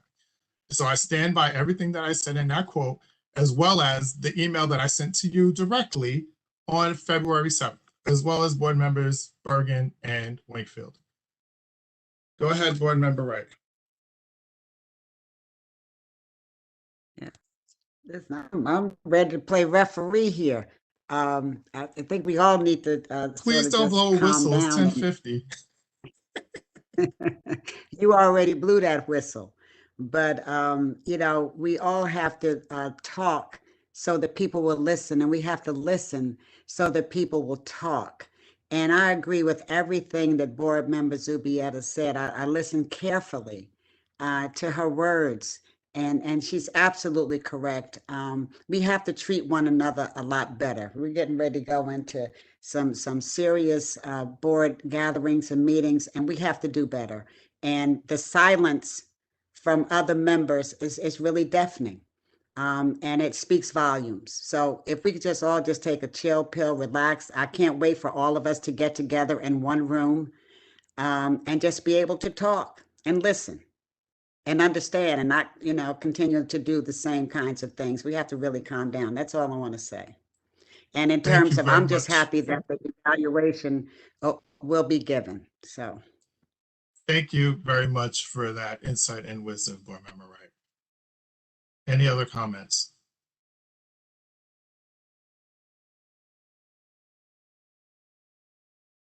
All right, board member Zubietta. Would you like me to bring up my second piece of new business now or later? No, please do it now. Oh, okay. So this is just a little bit in regard to how this meeting is being conducted. So I really appreciate that Robert's rules are being enforced better in terms of everyone who has something to say on a given topic is allowed to say it in order. And then if someone wants to say something again, they're allowed, you know, there's like a second round of everybody speaking one at a time. But there's something going on here, which is that after, not always, but many times, like for example, if I speak, then you will provide a rebuttal. And then let's say the next member speaks and it's, I don't know, at random board member Siders, then you will provide a rebuttal. And then the third member speaks and then you provide a rebuttal. So I don't believe that you're just moving the meeting along. I actually feel that you're speaking like more than once per round and everybody else is only speaking once per round. I would like to have corrected. And the other part of Robert's rules that I would like to have corrected is when and how a discussion is closed. So let's say we do round one and everybody who wants to speak speaks, and then we do round two and everybody who wants to speak speaks. I'm unclear and I would like clarification from Ms. Butler. Can we have round three? Can we have round four? At what point does the president have the right to close the discussion? It was my understanding that you keep going one at a time for as many rounds as is necessary. But if I'm wrong, that's totally fine. Please let me know, and I'm happy to follow whatever the correct rule is. Thank you. Go ahead, Ms. Butler, and then I will, I guess in the spirit of your comment, I'll rebut, but I will explain sort of my process and thinking as we move forward. Go ahead, Ms. Butler. Thank you. Generally, the discussion will continue by going through the remaining individuals who want to be recognized to speak. And then, but that is not an automatic ability to keep going repeatedly, to go for, 5, 6, 7 rounds. There is a level of discretion that is afforded the presiding officer as far as trying to maintain the continuation of the meeting with recognition of there are still other issues that have to be addressed. It would not be acceptable if within, after the first comment, a declaration came out, discussion is over. But when you've gone, multiple rounds, there is discretion there. Thank you for the clarification. I appreciate it. Thank you. One sec, Dr. Sell. I just want to come because one of the things that I guess we talked about, and two things. One was respect to the email I sent, and that was really targeted for presentations. Because in my head, all of us ask one round and then a follow-up and then a second round of questions. That's 27 questions. And the way I see it, no presentation should have 27 questions. And if it does, it was, it's either we got it seconds before or it was really, really poorly put together, right? So as long as we're fixing up those two issues, I don't anticipate any presentation having 27 questions, which is why I sort of stuck with that. In terms of, but when we got to discussion, particularly around items that we're voting for, those I wouldn't be limiting it at that point. I do want to have free flowing, discussions where people get their questions answered. But when we start going in circles or we start divulging into or diverting into areas or topics that are not the subject of discussion or not up for vote that evening, or even at that time, if it's part of another discussion move, then that's when I try to want to come in and try to cut that down. Because I know we do enjoy the conversation when it's free flowing and people get ideas and you're exchanging information. But then at every meeting, someone says we're here too long. So I'm trying to figure out a way to balance those two issues. Dr. Taylor, and then Board Member Manning. Just very briefly, just to add my experience to consideration. In previous experiences, when a discussion had been exhausted but was continuing with a passionate level, as sometimes anyone on the board, I believe, can ask to call the question, right? And calling the question is a mechanism that the board can use when we think that the topic, which is, of course, whatever, very, very relevant, very passionate, that we've exhausted it, right? And so if you go, I would just recommend that perhaps the solicitor gives us her opinion regarding the use of calling the question, and it may be useful for the board members who are not familiar with it as a mechanism, so that if there's, because maybe the majority of the board is ready to move on, and that's what calling the question can allow the board the power to do so, and it doesn't hang on the president or the EC or myself. It's the will of the board. Just wanted to share that. And I can certainly prepare a summary of using calling the question as appropriate. Ms. Siders, is that included in the memo you sent to us on April 30th? Do you know? That I don't know, but I can take a look. Go ahead, Board Member Manning. I was just going to recommend that maybe we bring Charlene in and have her present, or maybe even analyze some of our more difficult board meetings, and then have her, using our real examples, walk us through where she sees we might be going astray. Thank you. I think that's a great idea, and it sounds like a perfect opportunity for one of our summer retreats to have that discussion. So thank you for that. Any other new business? All right, I will close new business.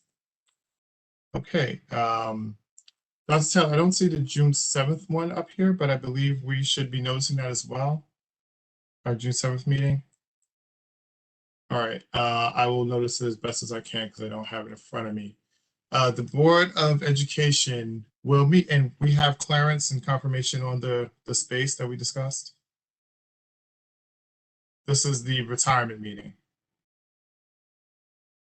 I think we were waiting on the respondents. We sent out a survey to see what they're going to say, but if we have to notify it, we don't have to do it right now. We can wait until we get Got it. Yep. I will. Okay. Thank you. I will. Okay. The Board of Education will meet in will hold a retirement recognition ceremony on Monday, June 7th at 7 p.m. in a manner to be determined later. No action will be taken at that meeting. The Board of Education will meet in closed session Monday, June 14th, 2021 at 6:30 p.m. via the online video conference platform to discuss personnel, legal issues, negotiations, and other matters to be discussed at a later date. Immediately following the closed session, the Board of Education will meet in public session on Monday, June 14th, 2021 at 7:30 p.m. using the online video conference platform. Community can view the meeting by following steps which will be listed on the agenda, and action will be taken. May I have a second? Thank you, Board Member Manning. All in favor? Thank you. And at 11 p.m. on Monday, May 7th, call this meeting closed. Thank you all. Thank you, everybody. Stay safe, be well, and hope to see you all in person very soon. Have a wonderful evening. Good night. Thank you. Safe, everyone.